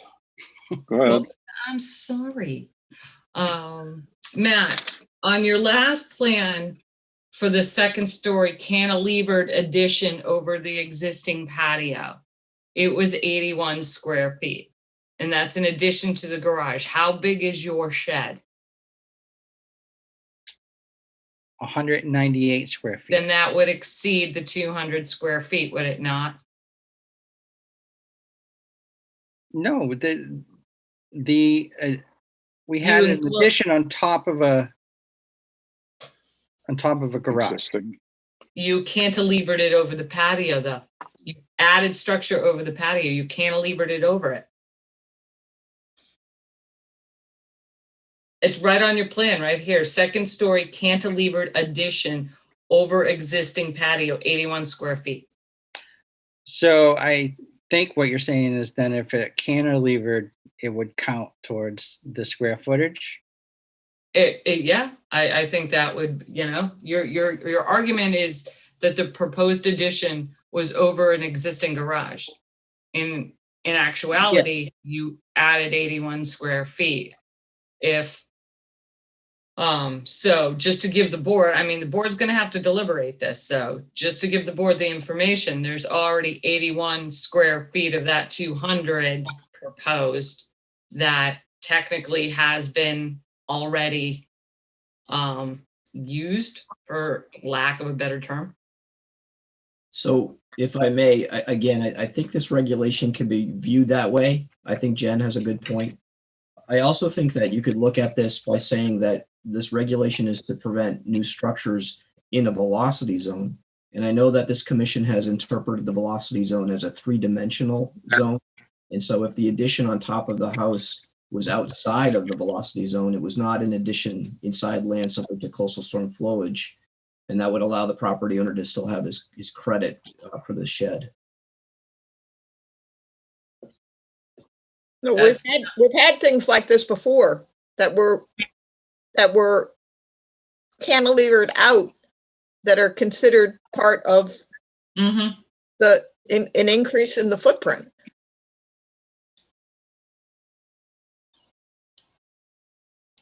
Anyway, I'm just giving the board the information. There was the addition that was added back in 18 with 81 square feet. So Was the 81 square feet in the velocity zone? yes. Thank you. Jamie, Yes. Peter? I have a question for Jen. Is the cantilevered addition originally proposed to go out into undeveloped land, or it was a patio impervious surface? If it's easy for you, Mr. Chairman, I'll share my screen, and I've got Matt's 2018 plan, and he can confirm that it's the right plan. Is that okay with you, Matt, or? I'm sorry, what'd you say? Nothing. I want to share my screen to show your plan, but I want you to confirm to the commission that, I want you to just say, yes, this is the plan. So hang on 1 second. We want you to pay attention, Matt. Can you see are you looking at the plan, or are you looking at something that says Zoom and printers and scanners? No, we're looking at. You got the plan. Yeah, Right. that looks to be familiar. Yeah, it's this area right here, Peter. Yeah. So I think what Brian was saying too is that, that was up above. Yeah. Listen, I'm trying to look at this from all angles here. Okay. I can see the argument where you're looking at a top-down view and you're counting that towards your square footage. I can see the argument where the addition's up above the velocity zone, so one could say it's out of it. I think that, unless Brian has an objection, I think that we might want to continue this hearing. And I'd love to get a sense if the board was inclined to grant a smaller shed perhaps, if we were to count this area, this cantilevered area. Of course, we have to discuss this with the applicant, and that's mainly the reason for the additional time. But I'd just love to get a sense of where people were, so we weren't wasting anyone's time on this. Mr. Chair? Yep. I just wanted to re-emphasize the language in 48.4F. In the introduction is notwithstanding the prior provisions, the commission may approve small additions to an existing structure. And it's hard to hear you. I'm sorry. There you are. The provision that we're talking about, 1038.4F, the introductory sentence says that the commission may approve small additions to an existing structure. That shed is not in addition to an existing structure. I don't agree that that can be interpreted as a separate and apart new structure that is included in that 200-foot exception. That's my 2 cents.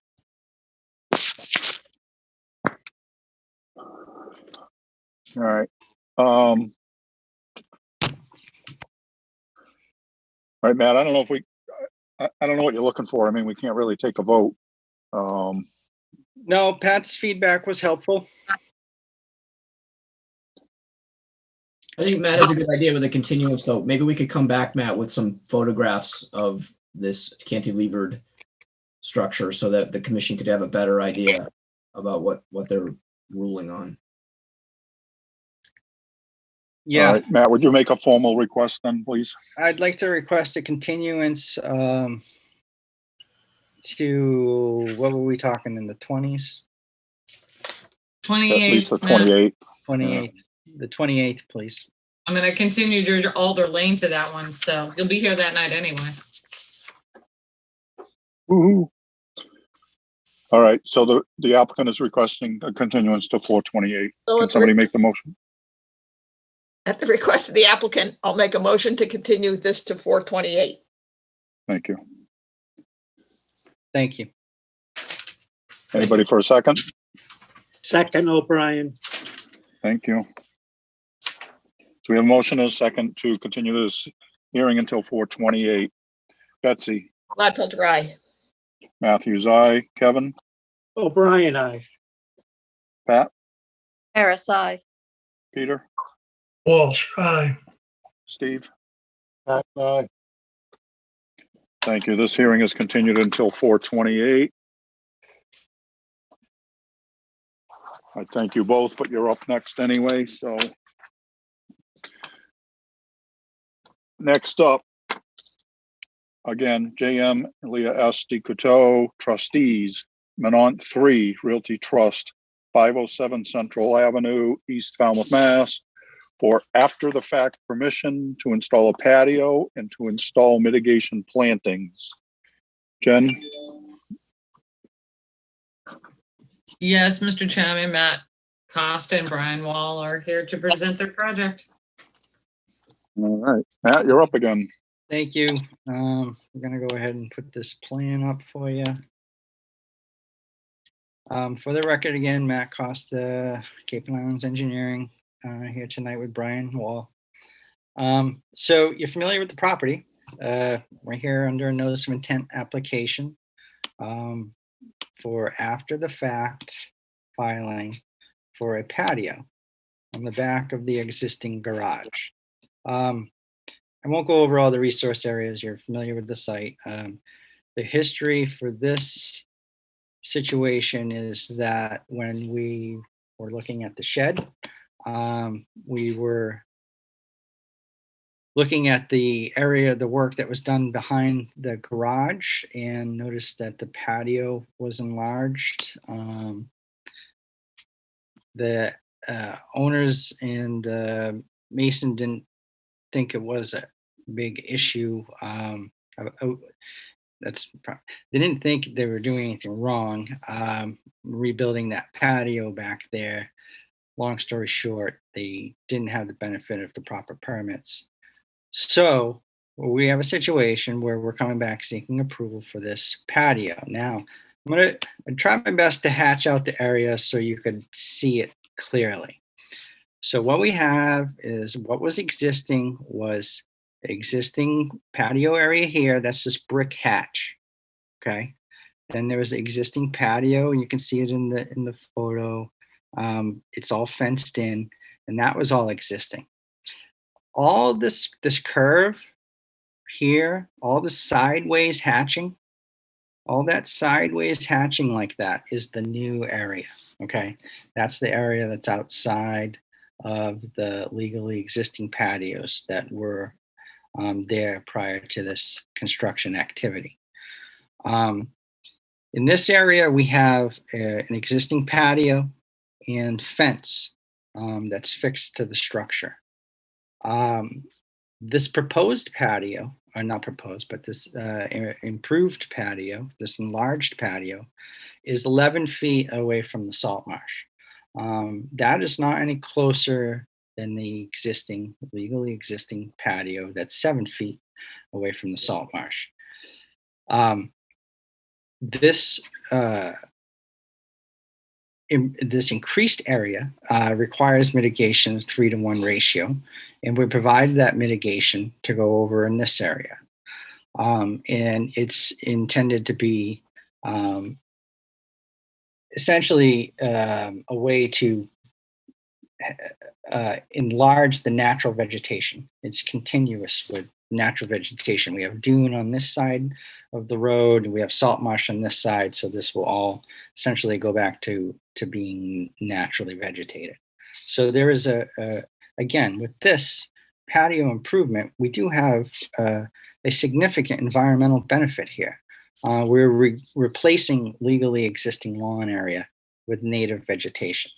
The existing patio that was enlarged, the patio on the ground today is not any closer than historic patio locations, not any closer than this existing patio in this area over here.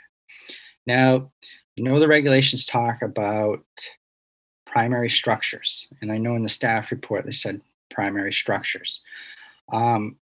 It's documented, and Brian can speak to this, that the fence is a structure in conservation's eyes. Fence is attached to the house. It's part of the primary structure.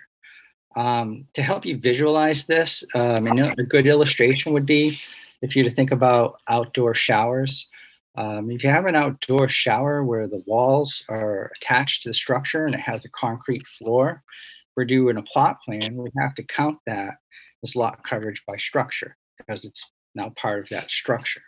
So we believe that this proposed, this existing patio that was enlarged does in fact meet those performance standards. It didn't move any closer than legally existing patios.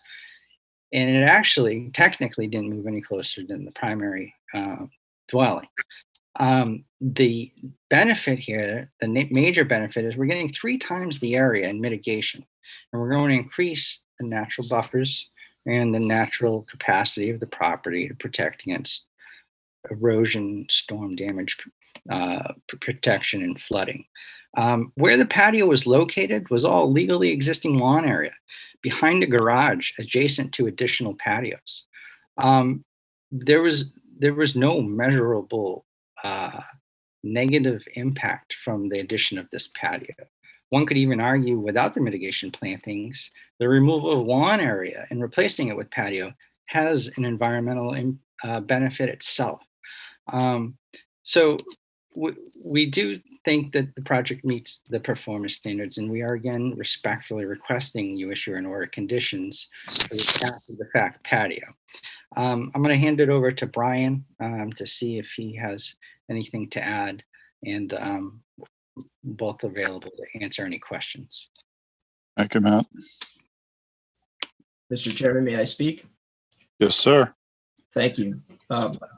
So I did submit a letter, and I'm not going to restate the entire letter, but The point of the letter is to make the case that structure is not defined under your regulations, but there is a pattern, and there's case law and rulings where the commission has in fact ruled that a fence is a structure. So in brief, you might recall there was the case of McGann versus the Falmouth Conservation Commission. This was a case out on 5 Foster Road. It happened back in 2011, where there was a fence in land subject to coastal storm flowage that had been torn down by a storm, and there was a proposal to put it back. And basically the commission said that that was a new structure in a velocity zone and denied it. And the family took it to court, and the court affirmed the commission's decision and said that the commission was within its authority to say that a fence is a structure. More recently, a year or two ago, you might recall there was a gentleman named Ari Sorokin who came before the commission. He had a property at 77 Fay Road, and he wanted to build elevated wooden walkway to get over his kind of undulating wooded buffer area down to the beach.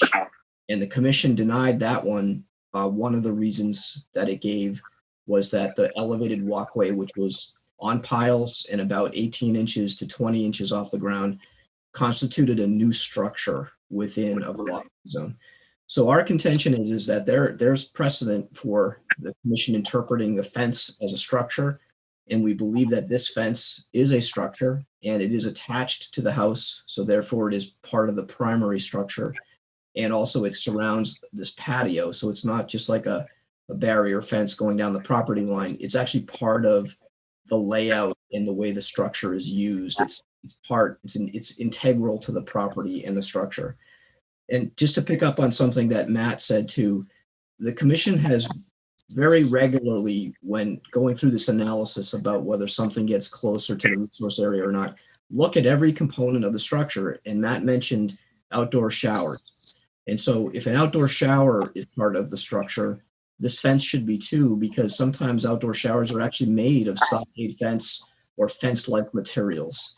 And similarly, the commission routinely holds that stairs, like for example, on this particular plan, if you look at the existing deck, there's a set of stairs that go down from the deck to the ground. Those are considered to be part of the structure. That's also consistent with the Sorokin case, an elevated wooden piece of wood, basically a structure. So our contention is that with past precedent, the fence should be deemed part of the structure if the commission is going to act consistently with its past practice. And if it is, then Matt's case is correct that this patio gets no closer than that 7 feet. Thank you, Mr. Chairman. Thank you. Matt, you can stop sharing. Thanks. Jen? Yes, Mr. Chairman.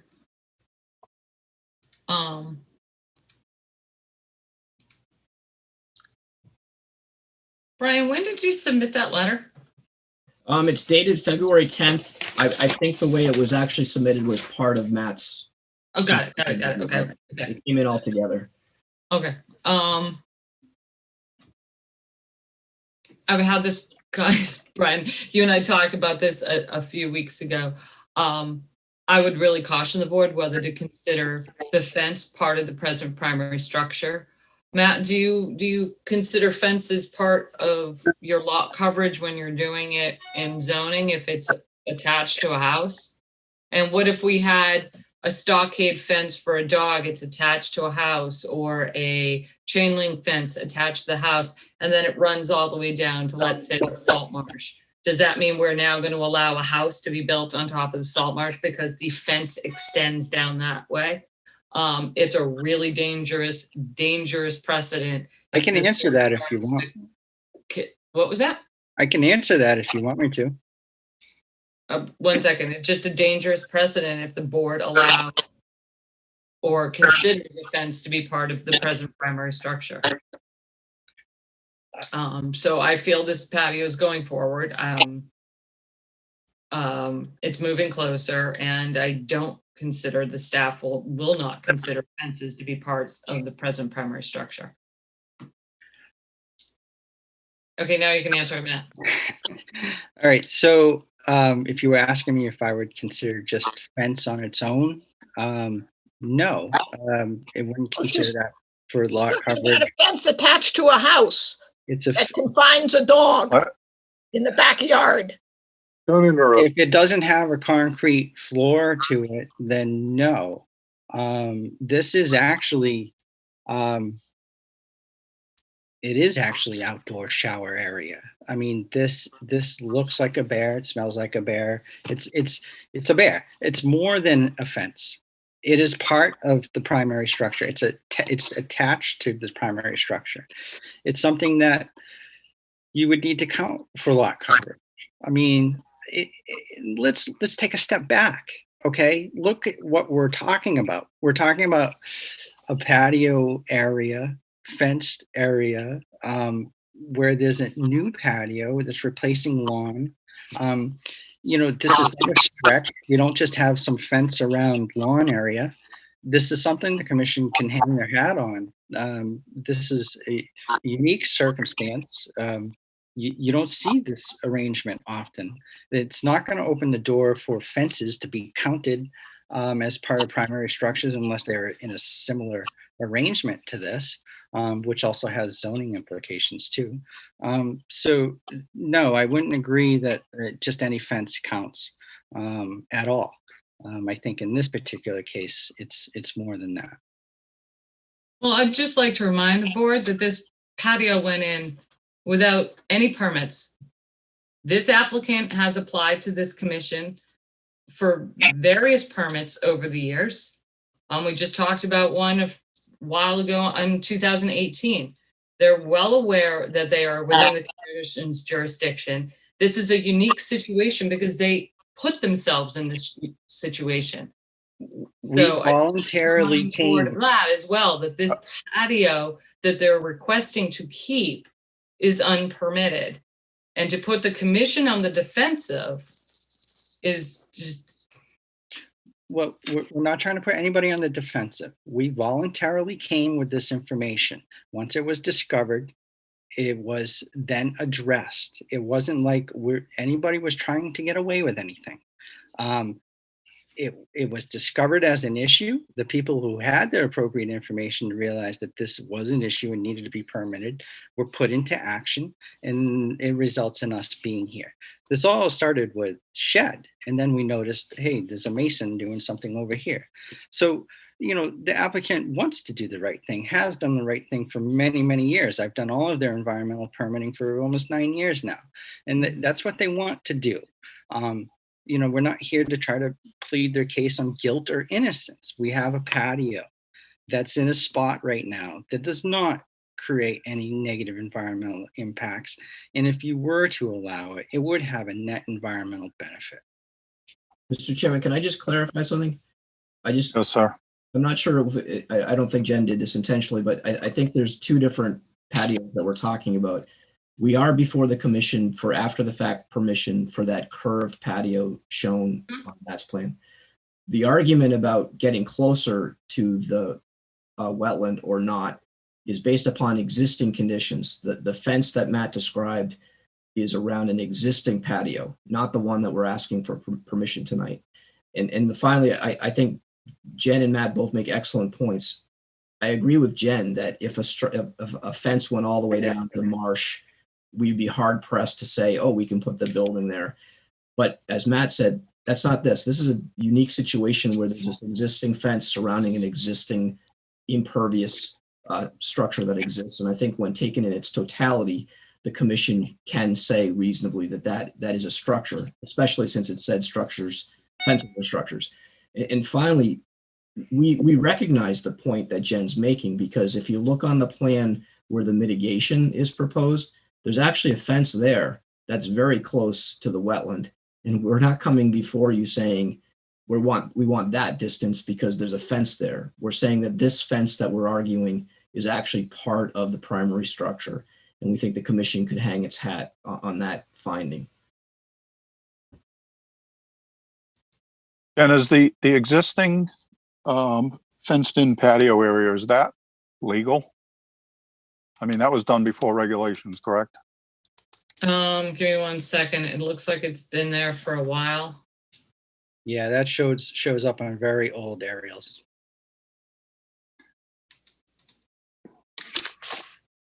I mean, the staff's concern is, the commission allows this because this is a unique situation and all of that. But where do we stop that? Oh, this patio area was, what is this patio area, Matt? Is it an outdoor shower? Yes, there is a shower out there. Okay.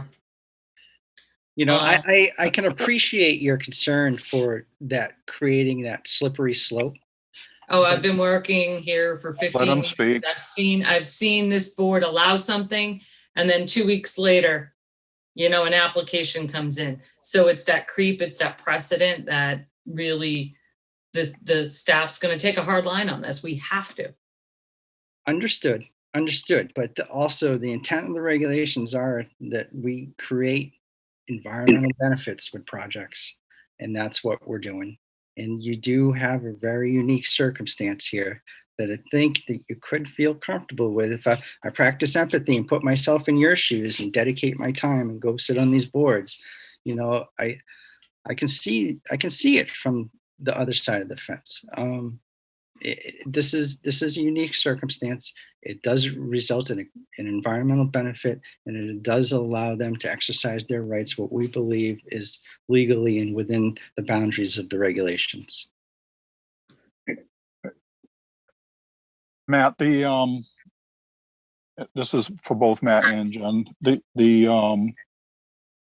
existing, I don't know what to call it, patio or step that's on the, let's see, the northwest side of the existing garage, that it looks like it's about 3 by 3 or so. And then the back of the garage, Yeah. from there, that's already existing, correct? You're muted, Matt. Sorry, that's actually not there anymore. So this was all rebuilt as one contiguous. Okay, path. yeah, I understand that, but follow me. So that step was there. Correct. Okay, and the piece in the northwest corner of the existing garage, Yes. that was there. Correct. Okay, thank you. That's the clarification I was looking for. You can stop sharing. Thank you.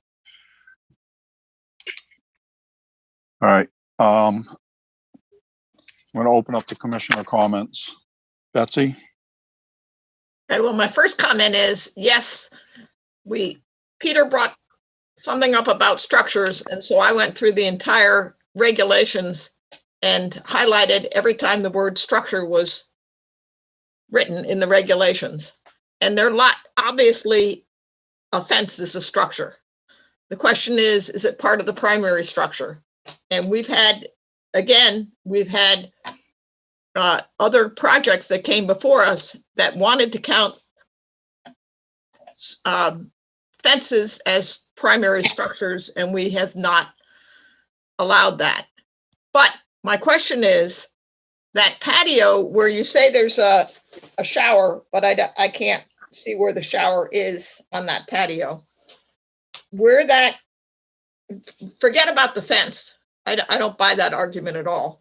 But that patio itself is next to an existing garage.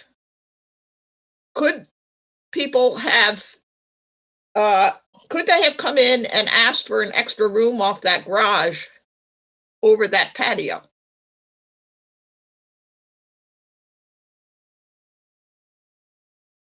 People will have a patio and then they build a summer room over the patio. Would that have been allowed? Who is this? Is this for me? No, it's not for you.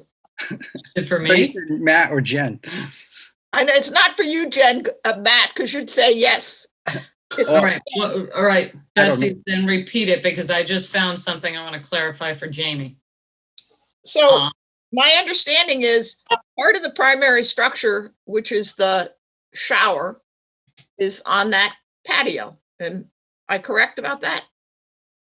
Yes, Yes. correct. So my question is, And I can't see it here, so I don't know how far that shower is from the, whatever we're talking about, coastal bank. But my question is, if this patio has been here for a long time, is that considered part of the footprint of the house? And could you have built more of a structure there? Can you say, well, here I have a garage, but I want to have a little workshop off the garage. I see what you're saying, Betsy. I mean, that would be up to you guys. That would be, do you have a patio, and are you allowing an addition over that patio to move closer to your resource area?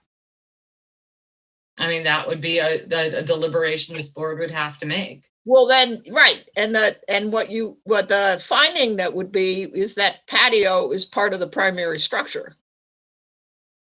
Right? Because you can't move closer to the. Correct. You would have to make that finding. Right. But anyway, that's my only comment. The first thing that came to me when you said fences are part of the primary structure was all the houses I know that have the backyard fenced for dogs. So right. So to your point, the fence is irrelevant in this case. It's the patio that's correct. Leading things. Yeah. Well, that's how I see things. I mean, of course, fences are structures. Patios are structures. The question is it part of the primary structure? Right.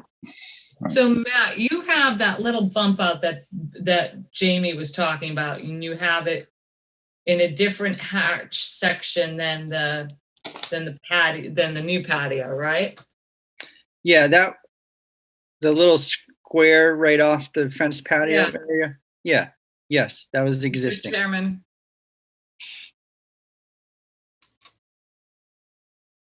That looks like brick. Wouldn't it be right there? And that's vegetation. No, it's not. It's there. It's in the shadow. It's right there. Right. You got it right there. Okay. And it's more than a fence. It's an ensemble of different materials. We have a patio and a fence, and it's fastened to the structure. It's more than a fence. I have a question, if I might, Mr. Chair. Go ahead. That photograph really created a visual for me that made me say, wait a minute, what is the difference between the paved driveway and the paved patio for this analysis? And I don't buy that paved patio is part of the primary structure, but I'd like to be convinced one way or the other. How do we distinguish a patio to a house as accessory structure versus the primary part of the primary structure?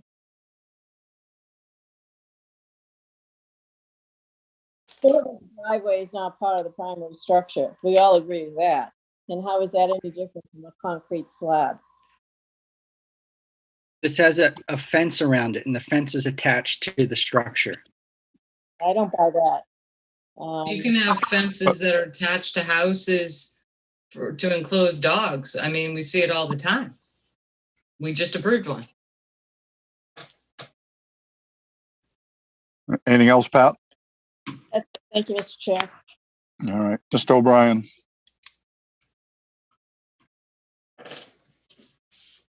Are you looking for comments? Yes, sir. Questions, concerns? Oh, I have a lot of those, but I'm fine for now. Thank you. Oh, my. Peter.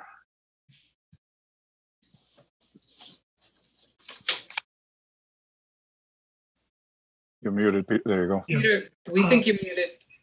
Okay. It's a subject of interpretation of the primary structure, in my opinion.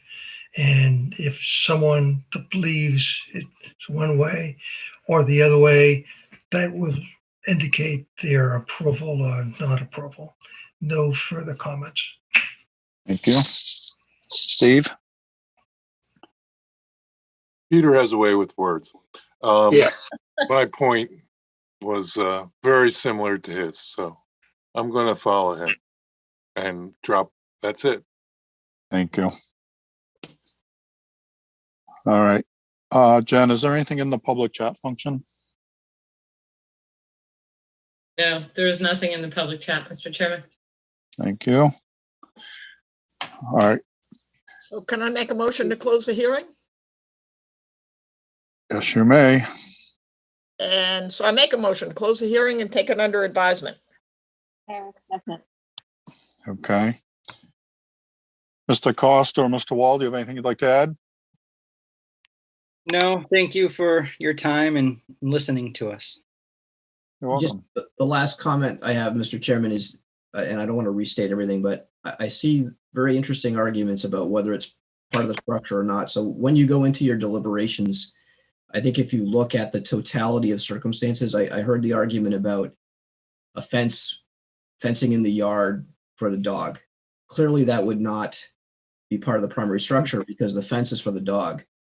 But this fence is part of an outdoor shower area. It's to create privacy. It's integral to the patio. It's an outdoor area used as part of the living structure. I think you could make a finding that this is a unique situation, that it's not just a fence running down to the water. And so I would ask when you get to your deliberations to consider that. Thank you. All right, we have a motion and a second to close this hearing and take it under advisement. Betsy, Gladfelter, aye. Matthews, aye. Kevin, O'Brien, aye. Pat, Harris, aye. Peter, Walsh, aye. Steve. Pat and I. It is unanimous. We have closed this hearing. Thank you, Mr. Costa. Thank you, Mr. Wall. Thank you, Mr. Chairman. Thank you, everyone, for your time. Thank you. Good night. Good night. Good night, Brian. Good night, Matt. See you tomorrow, Jen. Yep.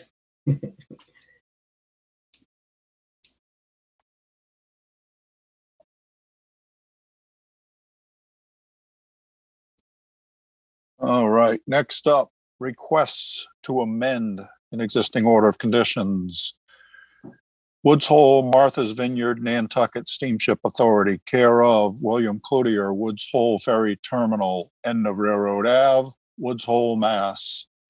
Request to amend the order of conditions for Mass DEP 25-4151 to allow additional support for 3 dolphin structures that could not meet their design loads because the piles encountered obstructions underground. Before we go anywhere, Ms. Gladfelter, Dr. Gladfelter has something to add. Thanks, Jamie. This is a conflict of interest disclosure. I served as the appointed Falmouth member of the Steamship Authority Board from 2015 through 2018. The conflict of interest law provides in section 223, known as the standards of conduct, that a public employee must avoid conduct which creates the reasonable impression that they will act with bias or secure an unwarranted privilege or benefit upon another party. I am an appointed member of the Conservation Commission. I hereby state that I can act objectively and will not use my position to secure an unwarranted privilege or benefit upon the Steamship Authority. And I filed my disclosure with the Select Board. Thanks, Jamie. Thank you. Duly noted. All right, Jen. Yes, Mr. Chairman, I've promoted Bill Cloutier up to present the project and tell me who else is on his project team, but I don't see Bill. Oh, here's Bill.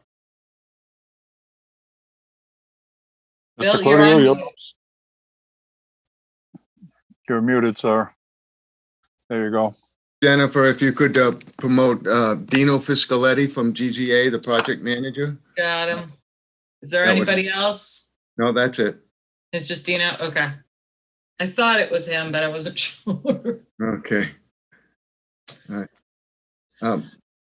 And So- I just promoted Dino Fiscaletti up from GZA. Here he is.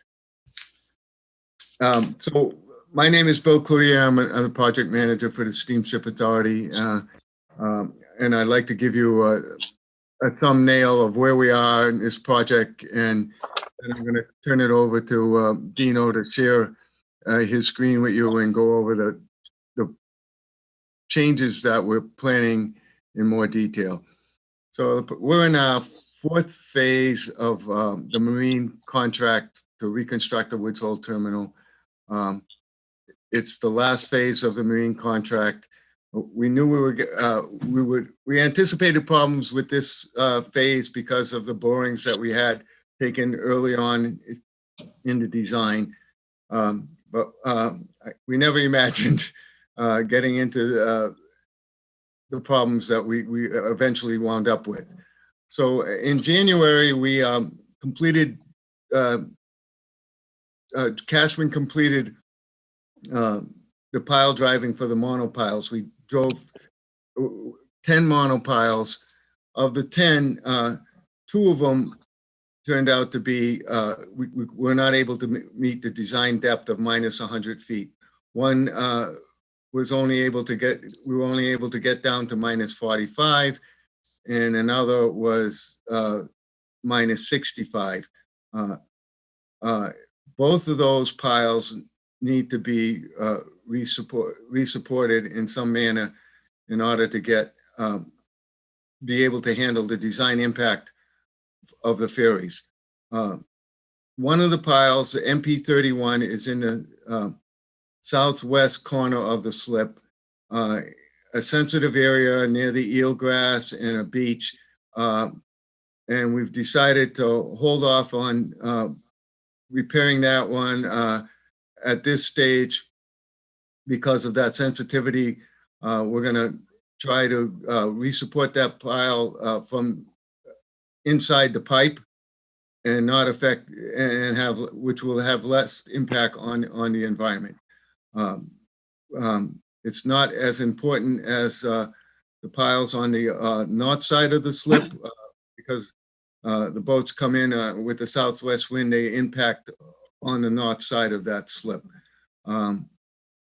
So what we're trying to do tonight, what we're proposing tonight is to resupport, and you'll see this monopile 24, which is on the north side of this particular slip, and the south head dolphin.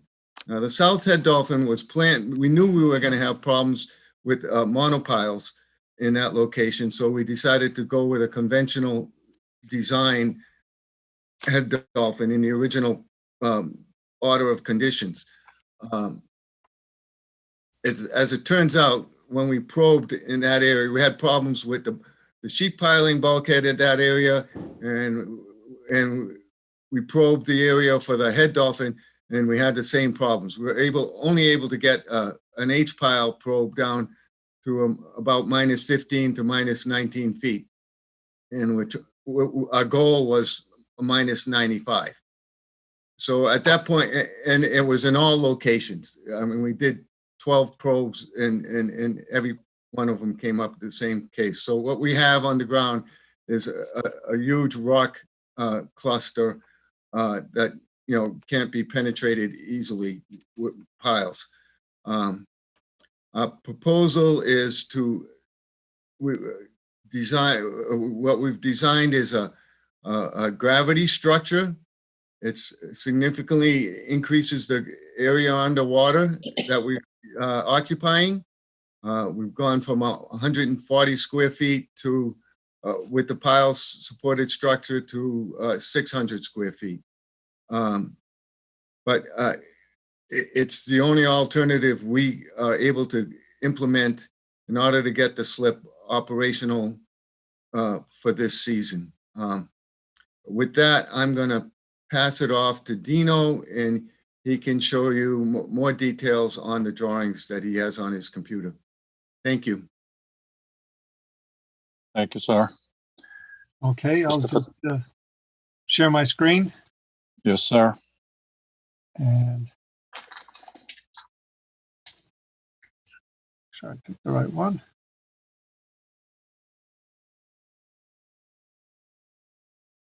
Okay, make sure we're looking at the right screen. Do you see a plan of the terminal as it used to be? Yes. Okay, so that's the right screen. So this is just showing the terminal before the improvements, before construction. Down here in the southwest corner is the area we're talking about, what's going to be the new slip one. There were pile-supported dolphins there before. And in a nutshell, what we've done is we've installed the new sheet pile bulkhead along this line, removed this portion of the wharf, and moved the slips seaward. So now we're going to be working in the new slip one. If we go from the old to the new, here's that bulkhead line. And here is slip one. The south head dolphin is here. Monopile 24 is mislabeled on this drawing. It's not way out there. It's in slip one. It's actually right here. But these two head dolphins at the south end of the site were originally intended to be pile-supported structures. Traditional dolphins, large concrete block supported by a series of pipe piles. And as Bill explained, in this particular area, we just hit a cluster of boulders. The borings that we took showed that we would hit boulders, which is why we didn't use monopiles for these head dolphins. Our thinking was that in driving small diameter piles, if we hit boulders, we could simply change the trajectory and get through the boulder field. We were able to do that with a couple of structures in slip one, but when we got to the south head dolphin, it was just solid boulders. We couldn't get a pile through down past elevation minus 19. So if we take a look at an aerial before the phase 4 construction started, we've got an overlay. And here is slip one. The transfer bridge is right here. The existing bulkhead corner is here. The north head dolphin, where we are currently driving piles and getting them down, going quite deep, actually.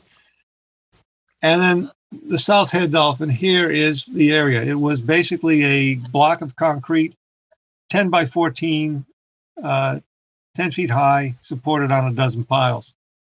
We couldn't get the piles in, so rather than resist the force with piles, we're proposing to build a larger, solid gravity structure to resist the impact of the ferry. And the head dolphin took up an area of about 140 square feet. The new gravity structure is going to take up an area of about 600 square feet.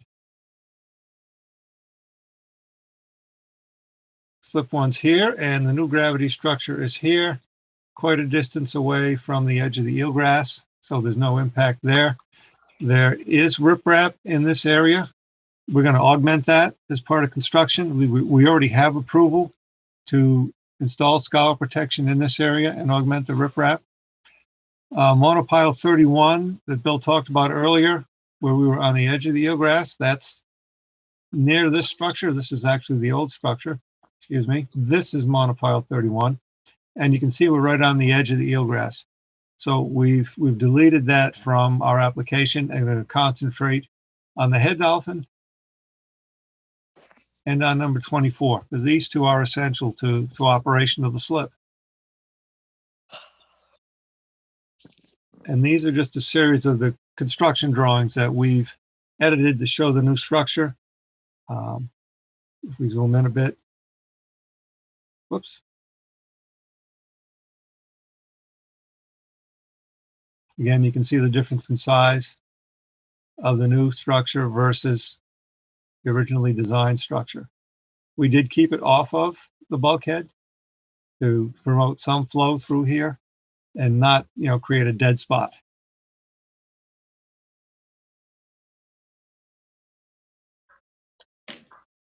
And these are just different versions of the same view, again, modified construction drawings.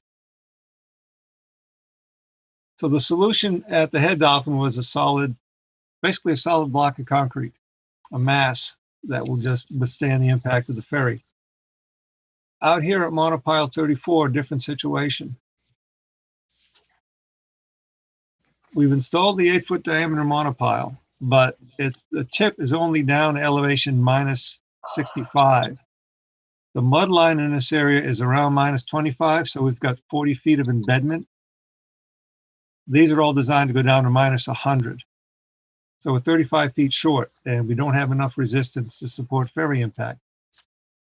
So because we're in deep water and we've got this monopile in, we're looking at installing a number of smaller diameter piles behind monopile 24 in this area that's surrounded by monopile number 23 and the new float that's going to be used for boarding the ferries.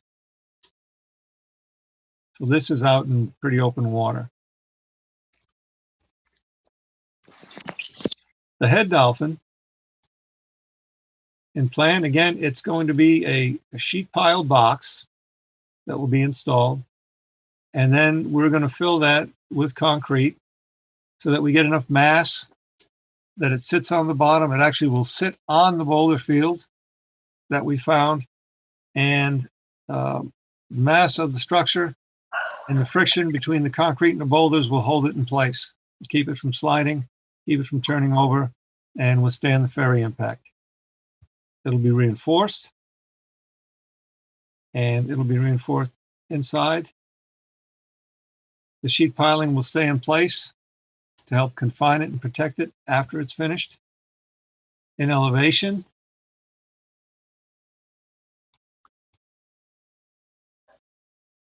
it will look like this. We'll have to cut an opening so we can mount the fender to one side, but it'll basically be a sheet pile encased concrete box. And then again, a close-up of 24. We're looking at either putting in a series of 5 batter piles to help support it and connecting them to the existing monopile, or another option is simply drive 2 larger monopiles, not quite as large as the original. The original is 8 feet. These would be on the order of 3 to 4 feet in diameter. Put them right behind the monopile. So that's what we're proposing, because we just simply cannot get any deeper with the piles and build the structures as designed. Thank you, sir. If you would stop sharing. Sure. Mr. Chairman, if I may, Yes, sir. stop sharing. Yeah, I'm looking for the icon. It's not, where is it?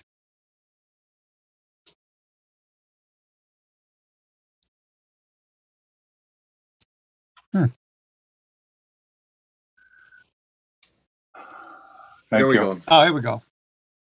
So just to follow up a little bit, the original project, by removing so much of the pier, we created 11,500 square feet of new land under the water. With this increased square footage mostly for the head dolphin, we would wind up with 10,891 square feet. It's a change, but given the situation we're in, I don't think it's really significant in consideration with the amount of land under the water that we created. Thank you. Thank you. Jen? Yes, Mr. Chairman. I have a question for Dina. And Dina, I hate to do this to you, but can you share your screen again where you had the air? Sure. Sorry. No problem. And if you have trouble, stop. I think I'm the one that just stopped your sharing, so I can help you out on that one. All right. So you want the aerial? Yes. Yeah.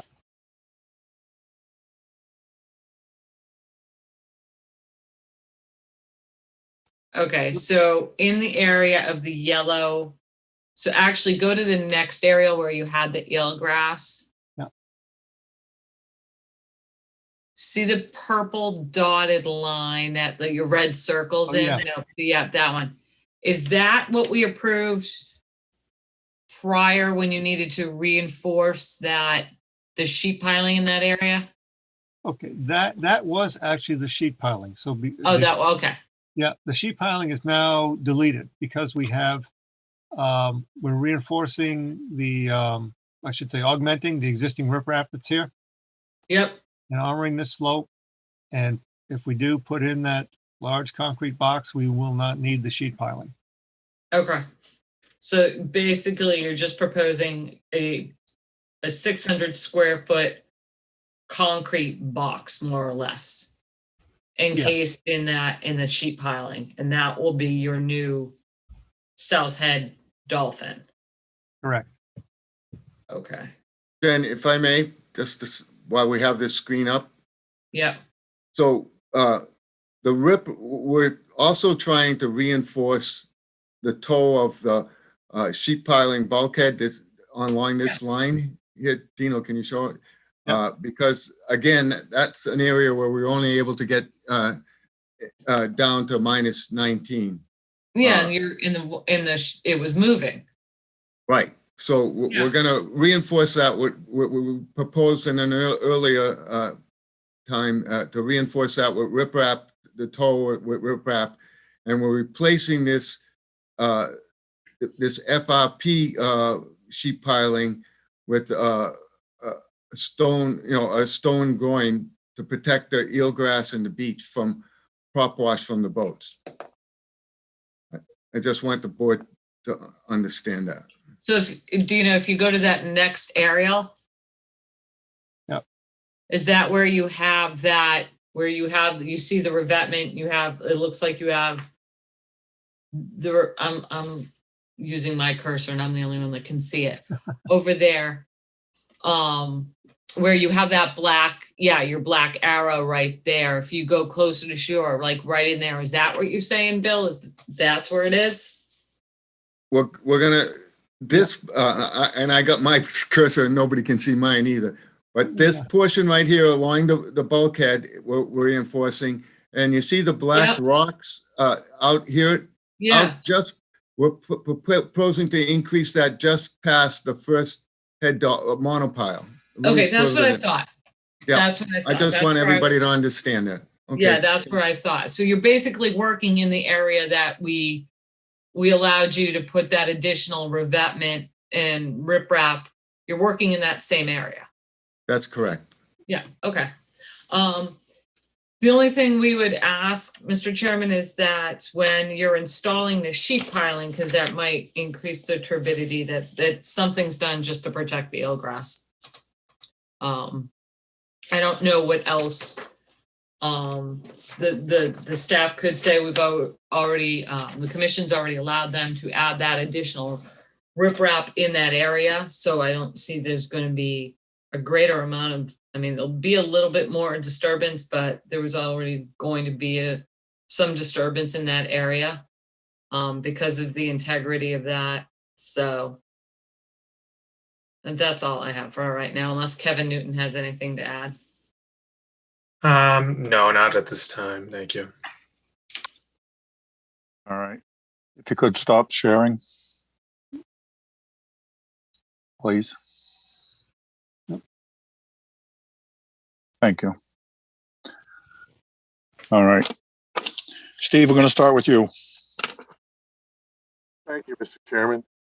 In my technical review of this application, I believe that it will structurally improve the result with the inability to be able to reach the minus 100-foot level. It's a superb alternative. That sound like good? I don't have any questions. If Steve's good with it, I'm good with it. All right, Peter. I'm good with it. All right, Pat. No comments. Kevin. I'm just enjoying it because I'm retired, so I don't run into rock problems anymore. Just upstairs, right? Hey, Dino, to be clear, that structure is 26 foot by 26 foot. Yes. Okay. Just for the record, that doesn't add up to 600 square feet, but hey. It's Who the am I to size split of my hairs? garage. Yeah, yeah. Betsy, So my only question is what's that shelf or what's the level of rocks down below? How deep is that column of concrete going to be? It's going to go down. It's actually sloping beneath it. So it goes down as far as about -19. So it'll go from +14 to almost -19 in the front. So what's that, 33 feet? And in the back, it'll be +14 down to about, I think it's -12 or -10. Okay. That's, I was just curious. Yeah. what's that add up to in weight? Come Um, on, quick. a lot. Yeah. Sorry, Betsy. It's a lot. It has to be enough to withstand about 300,000 pounds. That's what the fender reaction is, Man. and not slide. Anything else, Betsy? No, that's it. Thanks, Jamie. Okay. Jen, is there anything in the public chat function? Yes, there is, Mr. Chairman. Ellen Tully would like to know, where is the proposed riprap near the South Head Dolphin? Um, I think we It's- were just showing the slide, Dino, the one that we just went over with. Yep. If you can put that back up. Shall I share again? Yeah, Please. You're gonna get plenty of practice tonight.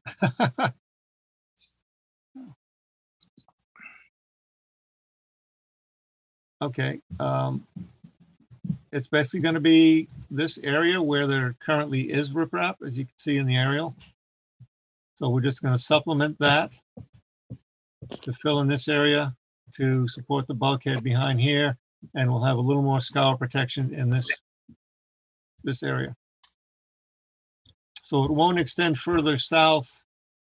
There's a revetment here against the existing bulkhead. So as you can see, we won't go any further south than what is there already. And I believe it will all, out in this area south of the head dolphin, it'll all be below water. You won't see the new riprap. It may mound up a little around this corner to meet the existing riprap, and that would be the only place I think you would see any new stone. Okay. And okay, Jen, that looks like it. Yep. No additional chats at this time. Okay, So I'll make a motion, thank to you. close the hearing and take it under advisement. Gladfelter? Harris, second. Okay.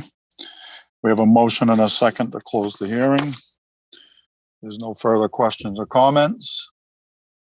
All right, Betsy, Gladfelter, aye. Matthews, aye. Kevin, O'Brien, aye. Pat, Harris, aye. Peter, Walsh, aye. Steve. Pat and I. It is unanimous. This hearing is closed. Thank you, gentlemen. Thank you. Thank you so much.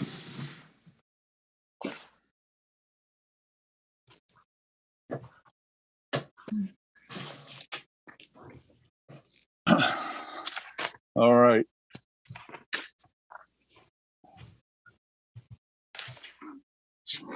Justin, if you could remove Dino, that would be great. Thank you. Nothing personal, Dino. Next up, hearings under an enforcement order.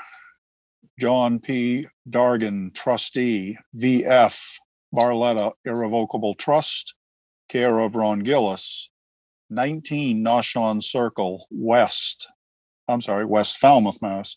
Unpermitted removal of vegetation, installation of stonework, and excavation within conservation jurisdiction. Jen? Yes, Mr. Chairman, I've promoted Tim Santos up to address or represent his client in this. This is an enforcement hearing We were alerted to some activity on the site. I don't have the exact date. It was the day that that little snowstorm came in the middle of the afternoon. And traffic was being rerouted past Old Silver Beach, I think, because of an accident. And someone saw a very large crane up in the cliffs. So we went up there, or I got some pictures, and it looked like there was some large granite blocks for a foundation. So the building commissioner and I went up, and we discovered a fairly large project going on at 19 Nashon with obviously no permits. We asked them to stop and get a hold of us. And in the property owner's defense, they have been very responsive to the staff's, the cease and desist, and then, meeting with us on site. So just to kind of give you a little bit of background, I'm going to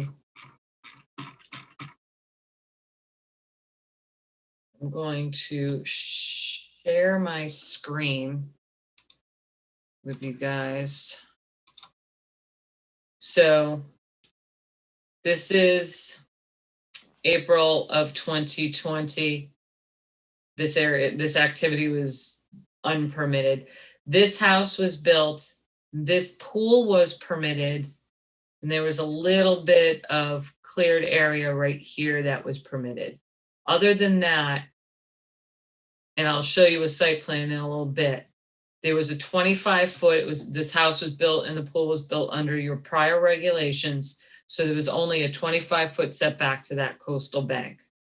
So the coastal bank is somewhere like over here. And it was 25 feet undisturbed buffer that brought up right to where this pool is. As you can see, there's that 25-foot buffer for when the pool was going in. And that was 2016. 2018, you can see that the area was undisturbed and it was a fairly dense vegetated buffer. A little bit of clearing in 19. And now, this was May of 2017. This is the house over here. That fence is the pool fence. So this kind of gives you an idea of what the buffer looked like. There's more buffer right there. Again, these are just pictures of what the buffer looked like. This is the bank.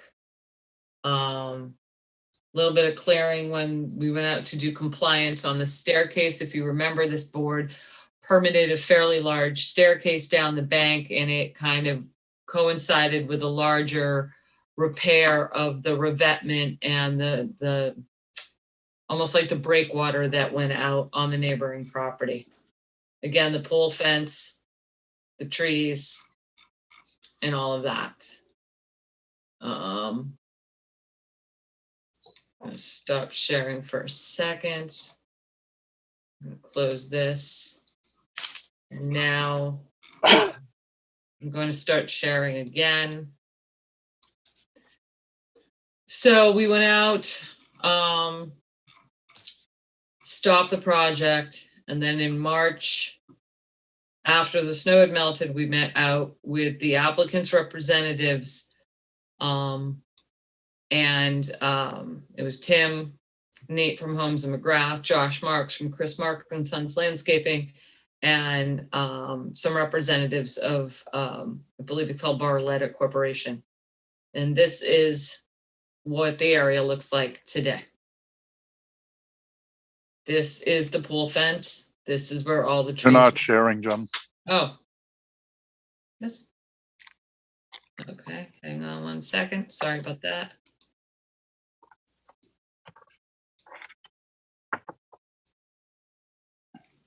Am I sharing now? Yes, you are. So that's what the area looks like today. We have the pole fence right here. This was the whole vegetated buffer, part of the coastal bank.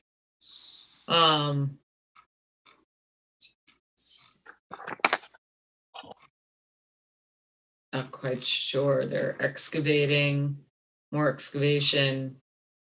This area was not permitted to be gravel or have these there. There were huge stone slabs that have been brought in. This is what the crane was for. These are what we saw. The crane was there to bring these up and over the house. So this work has been going on for a while. They installed the lawn over here. Again, no trees. And then, so just for comparison, this was the existing buffer in 2016. And the taken from the opposite angle, 2016. And then just more photos of the property that the staff has. For this meeting, I asked the property owner to at least try to get me an existing conditions plan of what actually is on the site today, so we can kind of compare it to what was there.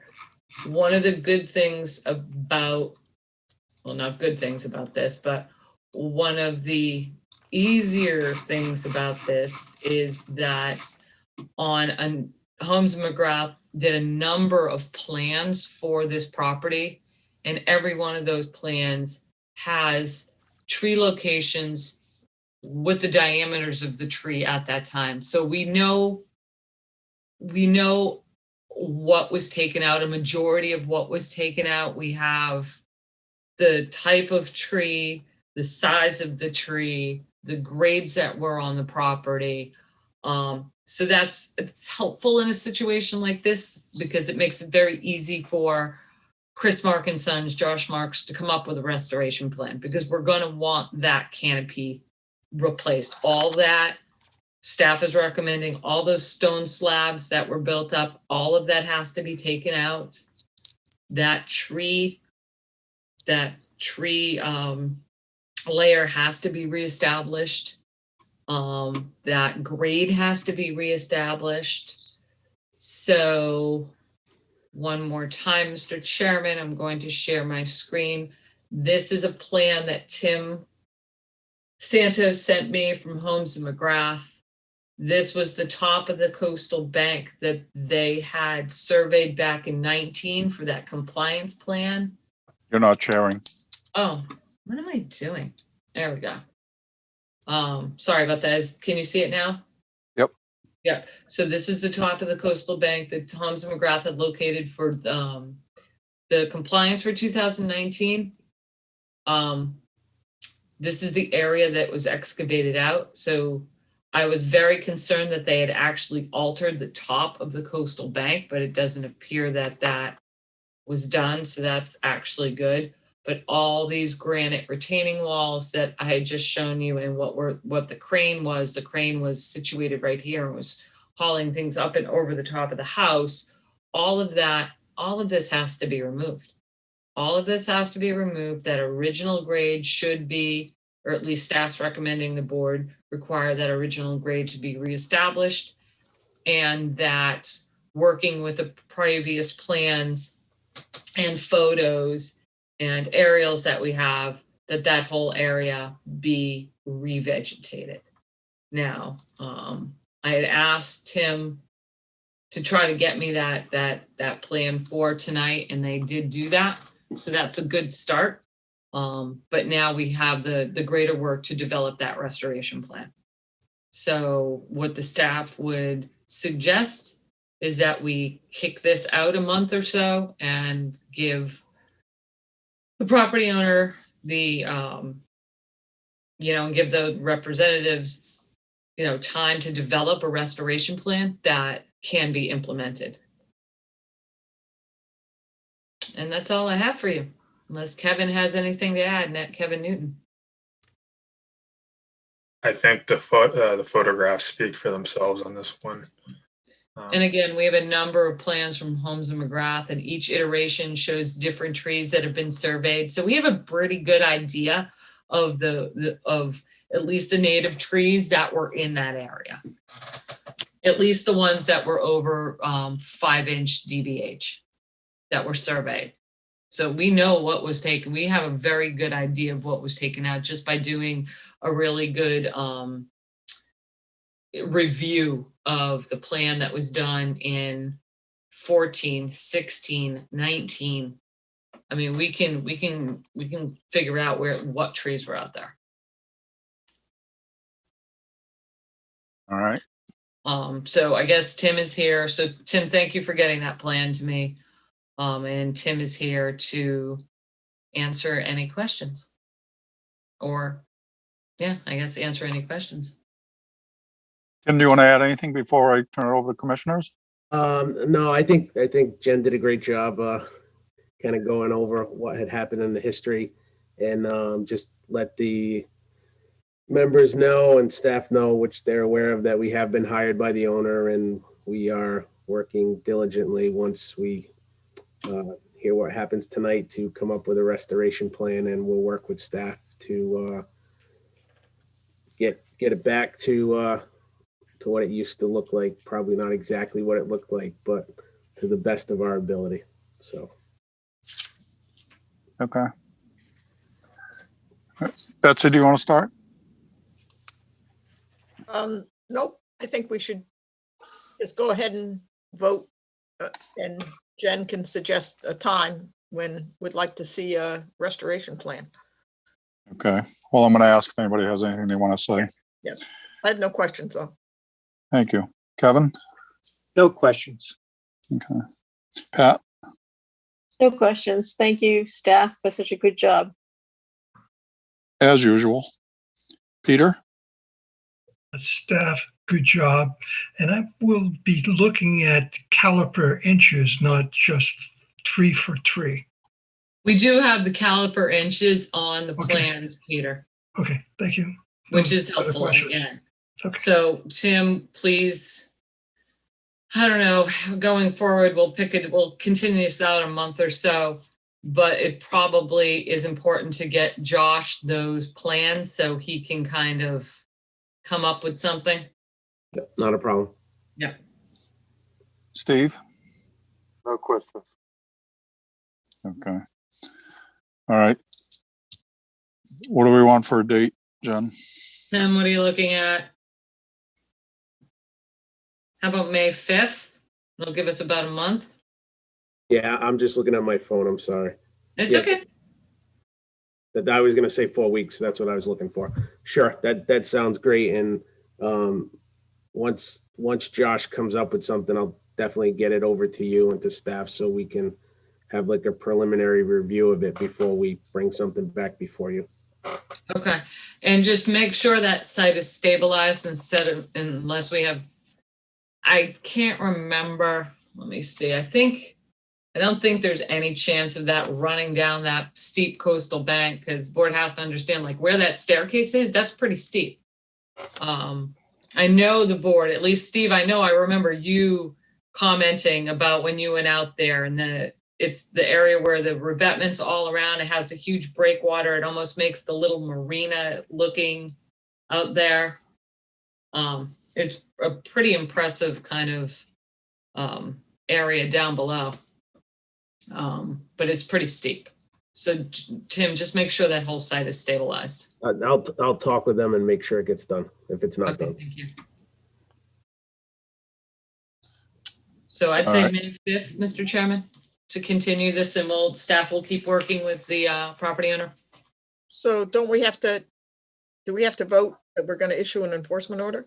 No, Betsy, I think lately we've just been, instead of just voting, because then I want the board to review the plan, I think I'd like to continue this to May 5th. Okay. And see if I can't get you a plan at that point, or get close to a plan that this board can approve, and then we'll issue the enforcement order based on that plan. Okay, then I'll make a motion to continue this to May 5th. Harris, second. All right, we have a motion and a second to continue until May 5th. Betsy? Gladfelter, aye. Matthews, aye. Kevin? O'Brien, aye. Pat? Harris, aye. Peter? Walsh, aye. Steve? Pat and I. It is unanimous. We have continued this until May 5th. Thank you, Mr. Santos. Thank you, Tim. Thank you. Have a great weekend.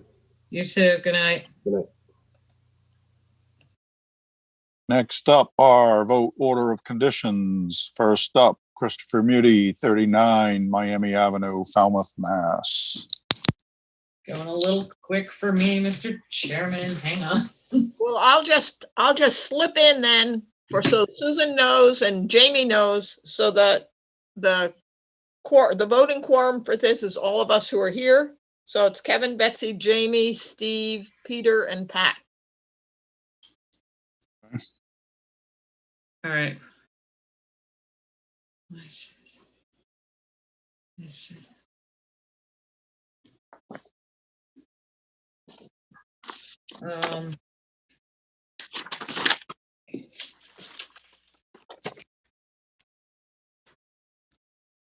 This was closed last week, right, Betsy? We had a Correct. meeting. Yep.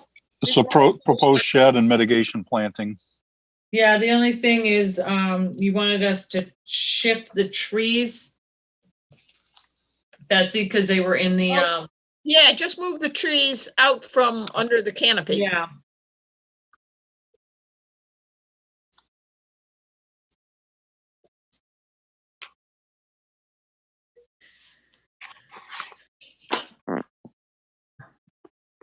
Okay.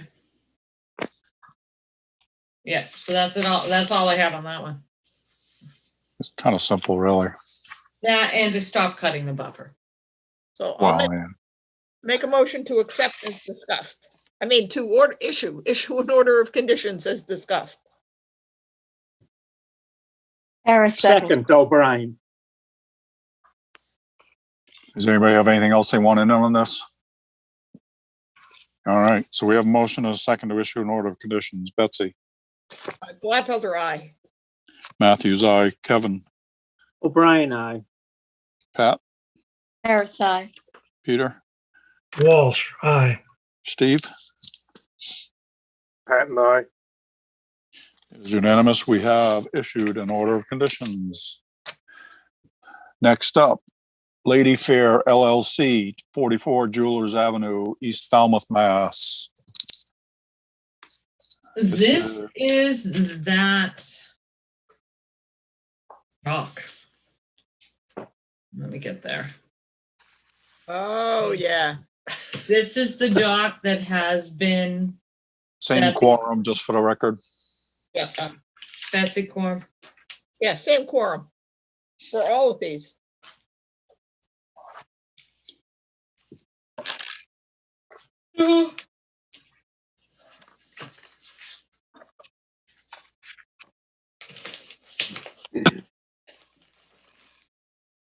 Some of the easier parts of this was the invasive management. We want to switch out rose to either bayberry or beach plum. We want to save that maritime oak. They were going to be putting down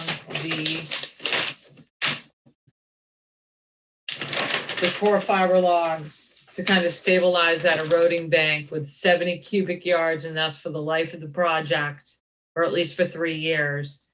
And then try to reattach the dock because the bank has basically eroded out to the eroded away from the approach to the dock. So back in, I think it was 2005 or even as early as 2010, it was a licensed 133-foot long pier and had a ramp that went down to the bank or the beach.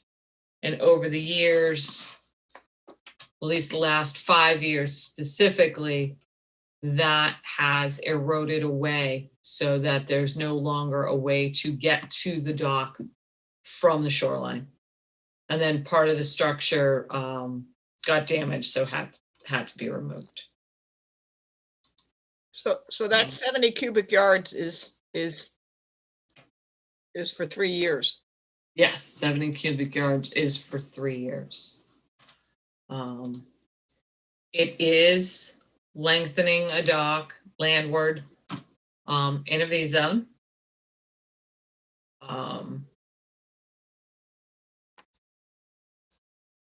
But this is a bit of a different case because the shoreline has eroded away.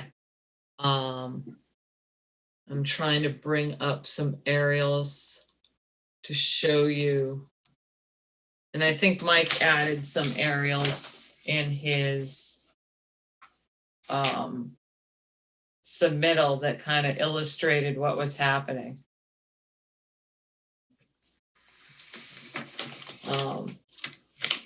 So, and then they have some, again, they have the invasive species component to this. Where is Seth's plan? It's right here. Oh, that's the dog thing. Conserve native. And then the maritime oak. So that's what the proposed project is.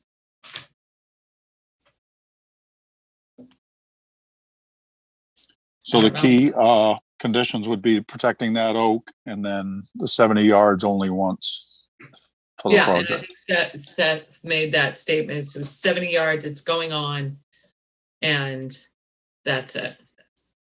So I have a question. Do there have to be any, do they have to put in, I can't remember how many new sets of piles? Want to have any conditions? I'm not quite sure how those piles are going to be driven. I mean, if it's a barge, they're probably fine because it's pretty deep. There's a deep hole off there. Right. They're going to say they're going to drive them, but not jet them, but they always have to jet them to start them going down. So, but we should condition that it should be from a barge, no? Yeah, in 2005, you can see, all right, I'll start from there. 2, 4, 6, 8, 10, 12, 16, 20.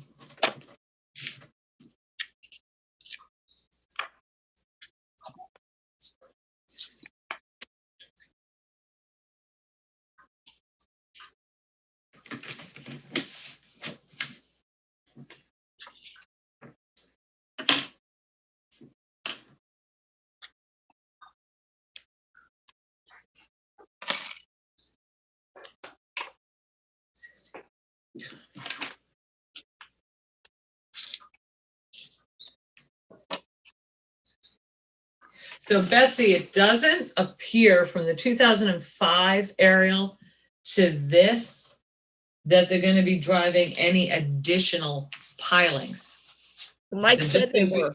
They're going to replace the structure that was there. And then from the last set of pilings to get this thing onto the bank,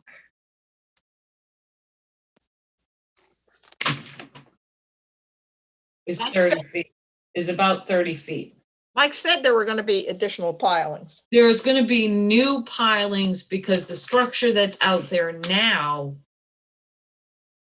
Right. I'm just wondering. Is part of the structure that was originally licensed. Right, but no, I'm not saying they're, but they have to drive new piles because the part of the structure that was closest to the land got damaged. Yes. And it's not there. Those pilings aren't there, or are they? No, they're not. So he'll be driving. Give me 1 second.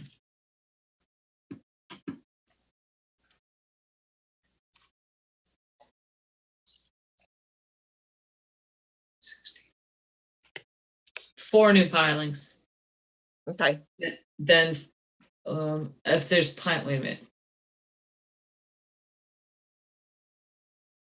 That's if the end unit has 2, and I can't see it if it does. So it's either 4 or 6 new ones. Okay. Well, I just want to make sure that in the installation, I mean, the fact is the current is so strong there that any kind of sediment that's kicked up is going to be swept away pretty at the next tide. Correct.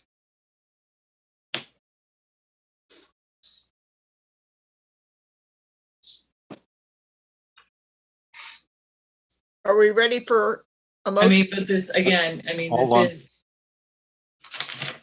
on. is, I just think if the board does approve this, we'll have to make clear findings about what's going on out there, because the board did just deny an extension of a dock in a velocity zone, but it was a bit of a different situation. In that case, it was just because, not to be flippant, but, during high tide, they would get their feet wet going down to the dock. And in this case, you can't get to the structure before the last section of the structure got damaged and was removed. We went down there to see if we could, just get a ramp and put it down to the beach to try to get onto the dock. And it was so deep that my staff, I can't remember, Kevin, if it was you or Brendan or both of you tried to go out there at various times. They couldn't get out there. I mean, you just couldn't. It was too deep. So, and the current was really racing through there. So this is a pretty dynamic area, and it has really become much more dynamic, I'd say, even within the last 5 years. It's My gotten a lot- opinion on that is that, Yeah. our regulations say it can't be an extension. And somebody brought the point up last time that, this is going landward, not outward. So it's, it's semantics about the definition of the word extension. It doesn't make sense to go down the bank and then up a ramp. I mean, it's counterintuitive to what we're trying to accomplish here. Mm-hmm. So in my opinion, this is significantly different than that previous application Correct. that we denied. Sufficiently so that, again, it's my opinion that this is the right way to do this. And we've been talking to them for a couple of years now. I think the family originally approached us, I want to say about 4 or 5 years ago, when they first lost the ramp, on what they could do to try to fix the situation. And just over time, it just got so much worse. And there were a lot of different family members, and they were all trying to communicate, and everybody's scattered. So,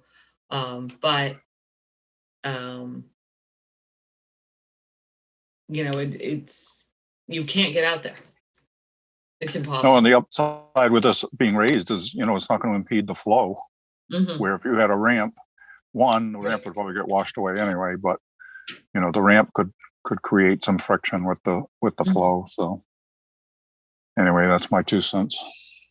I also think an argument can be made that this is not a new structure. It's merely the repair of an existing dock, an existing permanent dock that needs repair due to forces of nature. It has to be extended landward. And like I said, from the original structure was, I think, 133. 106, 133, and they're proposing 30 additional feet. 30 additional feet, yeah. But again, that's, it's the interpretation of the word extension, because, it's not going out.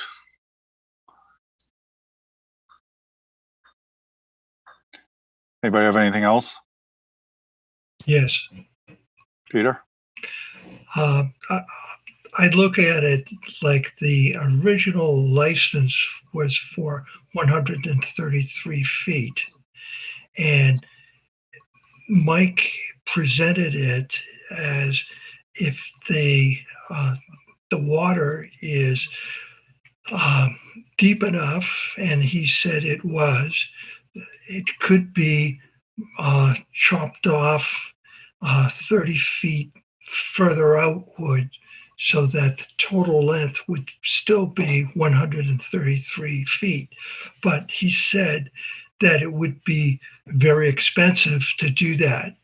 So I would consider having a condition that if any of the pilings at the last 30 feet out have to be replaced, they can't be replaced, and they have to draw it back in the 30 feet. So eventually, maybe in 10 years or 20 years, it will be adjusted to the original 133 feet. That's my idea. So Peter, let me see if I follow that. So, and I had asked that question. Is there a way to just take the structure and almost pick it up and move it? Because the water's deep enough where we could actually move it 30 feet landward and still be in 6-8 feet of water over there. So you're saying somehow make a condition that if any of the pilings that are out here now, because Mike did say it would be expensive, but also damaging to rip all the pilings up and then reinstall them all. You're saying if any of those pilings out on the outer end of the pier have to be replaced, then the whole structure has to be removed and pulled back? Not the whole structure, but the last 30 feet. He's saying if there's damage at the tip, Yeah. it has to be rebuilt. It has to be shorter. Got it. So bring it in. I see what you're saying, and then build it out that way. Got it. Okay. I don't know how can you condition that? I don't know. I don't have a problem with that. If there has to be a future repair at the end of the dock has to be brought into its licensed length. Well, they're going to have to get a new license. Right. They can probably get a minor modification for the license on this. They won't need a new license for this. They'll need a minor modification. If they have one or two damaged pilings, you're saying they've got to take the whole thing down, not the whole thing, the 30 feet down. That's my suggestion. Okay. There's there's the four end pilings out there closest to the beach are probably going to have to be replaced. I'm just saying they're probably going to have to pull them up and replace them. Then you have 2, 4, 6, 8, 10, 12, 14, 16, 18. That might even be 19. There could be possibly 20 additional pilings out there. So what percentage, what is there a percentage that you want if they trip, if they have to replace them, then they have to reduce the size of the structure? I'm thinking of if they have to replace any pilings in the last 30 feet, it's ripe time to cut it off. Okay. Maybe if I can suggest, we throw the word substantial in there if there's a substantial amount of repair needed. And I guess that's subject to interpretation too, but. If you're going to do something like that, I'd say do 50%. If more than 50% of the pilings in the last 30 feet have to be repaired, then the structure has to be shortened to its Chapter 91 length, and they'll have to create the T section further inland. That's fine. I'd go with that. That way it takes the guesswork out of the word substantial. Yep. And it also doesn't just make it one piling out of like 15. Yep. You see Right. what I'm saying? That's good. Does that work for everyone? Works for Okay. me. All right. Anybody have anything else? Chairman, just for information on the post, the proposal says that they're going to replace, there's going to be 6 new piles, 4 of which are replacement. Just for the record. Okay, thank you, Steve. So I might have missed 2 at the end. Yeah, thanks, Steve. That's what I couldn't remember. So 4 of them are replacing. Lines over here, I could just be missing. I see them. So there's only 2 new ones that have to go in, correct? I mean, There are 6 that have to go in, but 2 of them never previously existed. I think they're under where he's got the dash line. So when I was counting, I didn't see them, but I think I see them now. Took that from the narrative. Yeah.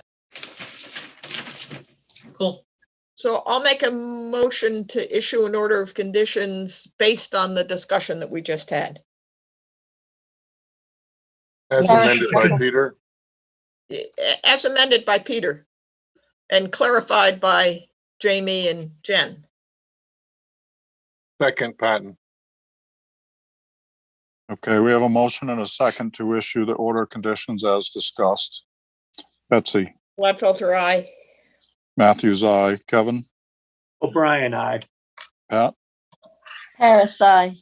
Peter, Walsh, aye. Steve. Patton, aye. It is unanimous. We have issued an order of conditions. Thank you. Next up, Thomas S. and Geraldine G. Crane. Thomas S. Crane, 2000, Revocable Trust, 35 Juniper Point Road, Falmouth, Mass. Should be Woods Hole, but who's splitting hairs?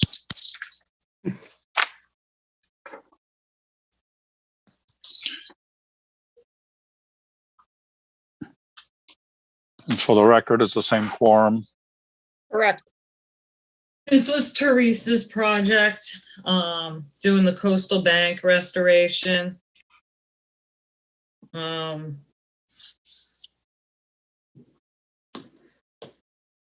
I know I had heard a concern from one of the commissioners about the number of plants that Teresa was proposing at first, but I mean, I think she did a good job outlining the existing conditions out there. And it looks like she's just, they're very selectively removing the invasives on that steep bank and then augmenting the native communities that were there.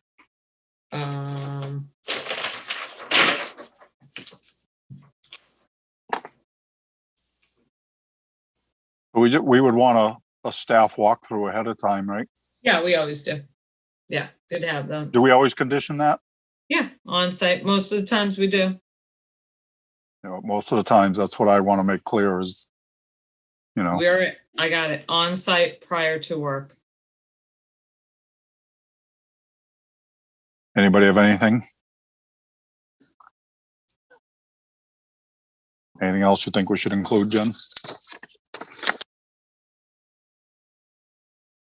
Pretty good plan. No, I think she did a good job. I'll make a motion to or issue an order of conditions as discussed.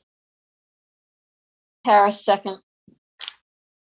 Okay, we have a motion and a second to issue an order of conditions. If there's nothing else. All right, Betsy, Gladfelter, aye. Matthews, aye. Kevin, O'Brien, aye. Pat, Harris, aye.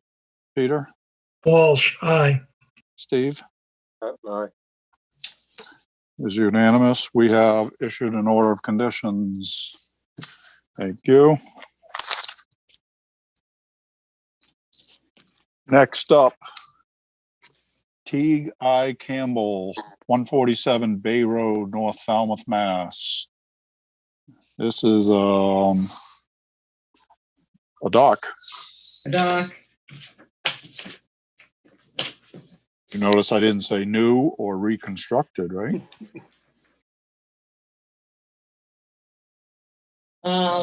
This dock, so there was a licensed structure there. It had 157 square feet of float. They're proposing to lengthen the dock to get them into deeper water, make it an L-shaped, put 2 boats on it, keep, I think they've cut it down to where they're now keeping that 157 square feet of float where they had originally proposed it a lot larger. It trips the shellfish density, trips the shellfish density for both. Excuse me, Jen, can I interrupt you? Again, just for the record, the quorum's the same. Correct. The quorum is the same. Sorry, Jen. No, it's okay. They're extending it out.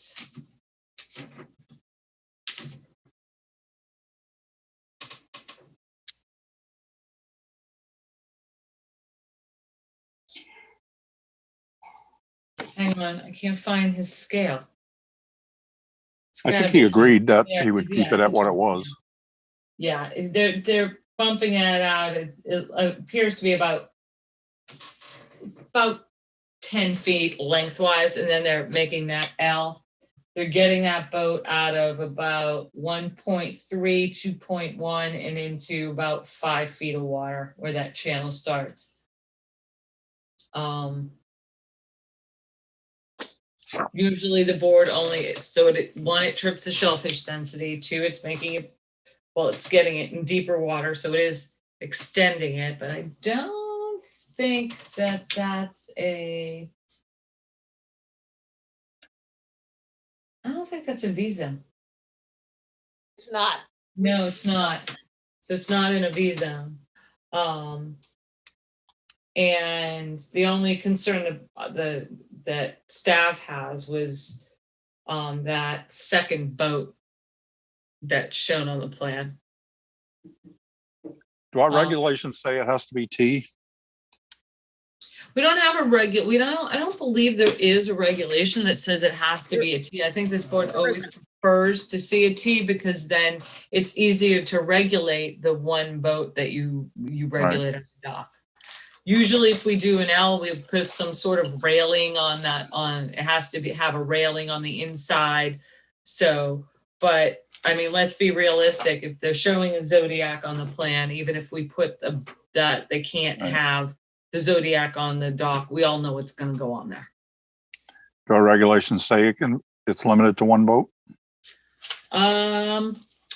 Your orders of conditions do, but let me check your regs. That off the top of my head. Yeah, I know I should probably know it off the top of my head, but I don't think it's in the regulations. I think that's just what we've standard done, but sometimes there are docks that are rebuilt or not rebuilt. Yeah, I guess rebuilt that already had two boats on them, you know, kind of pre-existing. Yeah, oh yeah, you have rebuilt, you've allowed the rebuild of chapter 91 licensed docks that have two boats on them. Right, but I mean, with the outhaul, with the dolphin pilings and with the, tie off pilings and everything. Right, I mean, but it was kind of a pre-existing configuration. And you could say that this dock actually has two sections of floats. The old dock, the original dock, had two sections of floats. So there were probably two boats tied up to it? I don't know. I mean, one boat would have had to be almost underneath the dock, but they could have been work floats too.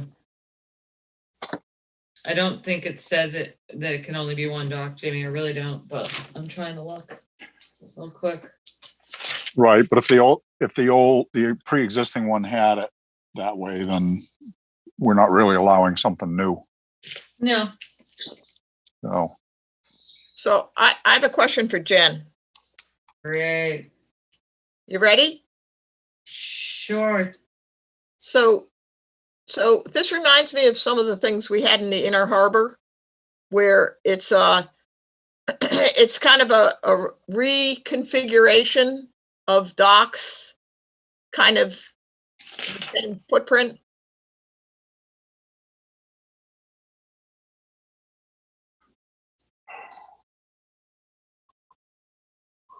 No, I don't agree with that. Okay. Nice try, but I don't agree with it.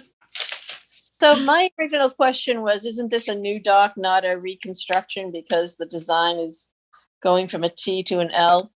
And as a result, they have to comply with current regs, i.e. shellfish.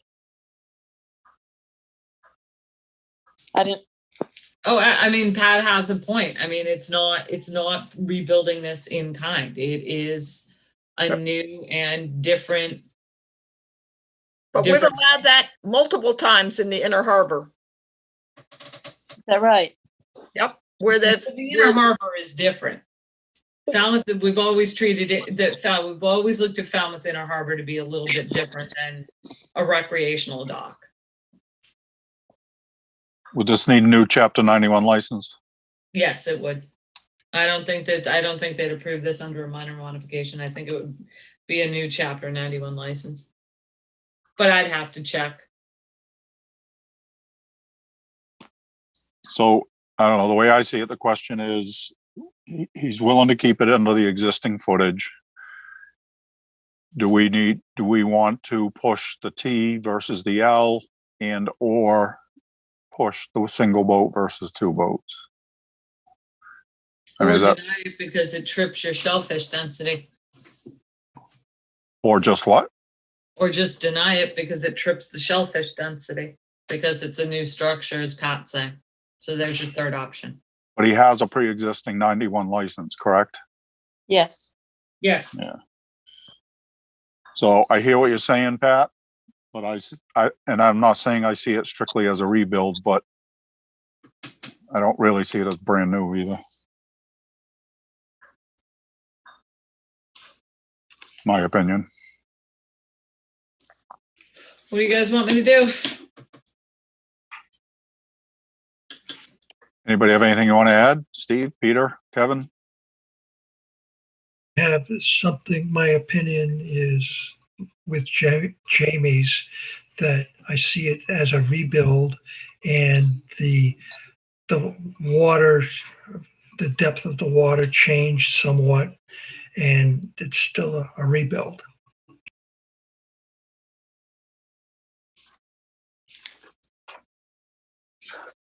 All I'll right. go along with that. All right. So what are we looking for? We want to put a positive motion to issue an order of conditions, correct? And then see where the vote goes? correct. Or does somebody want to put a motion to actually deny? How? No, we No, have to you put a positive motion on the floor. You always put a positive motion on the floor. And if somebody doesn't want to vote for it, they just vote no. So, Okay. but I mean, if you're going to put a positive motion on the floor, then I would also say keep, being consistent and add that railing on the inside to discourage at least the use of a boat in the shallower water there. Because I mean, that Zodiac's only in about 2.2, 2.5 feet of water. And you usually require 3 feet where the boats are moored. So they can't, I would say you just don't allow them to moor the boat in the area of the shallower water and put a railing on the inside to decrease it. That way you're staying consistent with the other rulings that you've made with an L. I agree with that. I agree with that too. Please put that in. Yes, railing. And with that, you can put a positive motion on the floor, and then if you don't want to vote for it because you feel it doesn't meet the regulations for shellfish, you just vote no. So I'll put a motion on the floor to accept, or to issue an order of conditions on this project. As discussed. As discussed. Okay, so we have a motion and a second to issue an order of conditions. So everybody understands that you can vote yay for it or nay for it. It's your call. All right.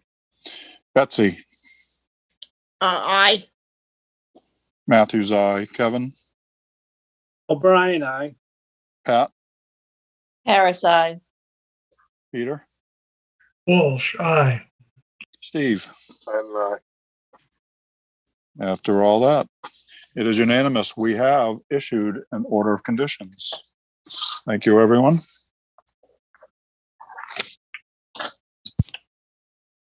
Next up, excuse me, Michael G. and Cynthia C. George for Lorien LLC, 108 Gansett Road, Woods Hole, Mass. This was the is actually to amendment. take something off the table. Yep, this was the amendment that they're removing almost all of the hardscaping and all of the construction within the Zone B except a small portion of pool fence. So I'll make a motion to to accept or to issue an order of conditions allowing them to not do any of the stuff they were gonna do in the B zone. Provided that they don't come back to us again. Oh, we can't do that, Kevin. People always get another whack at the apple. Walsh, second. Thank you. All right, Betsy, Gladfelter, aye. Matthews, aye, Kevin, O'Brien, aye. Pat, Harris, aye. Peter, Walsh, aye. Steve. Pat and I. It is unanimous. We have issued an order of conditions and we do not meet next week. Oh, darn. Yeah. We could All just right. keep going tonight. Good Yeah, night, yeah. guys. Good night, All right. everyone. Have a No, nice no, night. no, wait a minute. Wait a minute. Make a motion to adjourn, Patton. Thank you. Walsh, second. All right, we have a motion and a second to adjourn. Betsy, Gladfelter, aye. Matthews, aye, Kevin, O'Brien, aye. Pat, Harris, aye. Peter, Walsh, aye. Steve. Pat and I. It is unanimous. We are adjourned.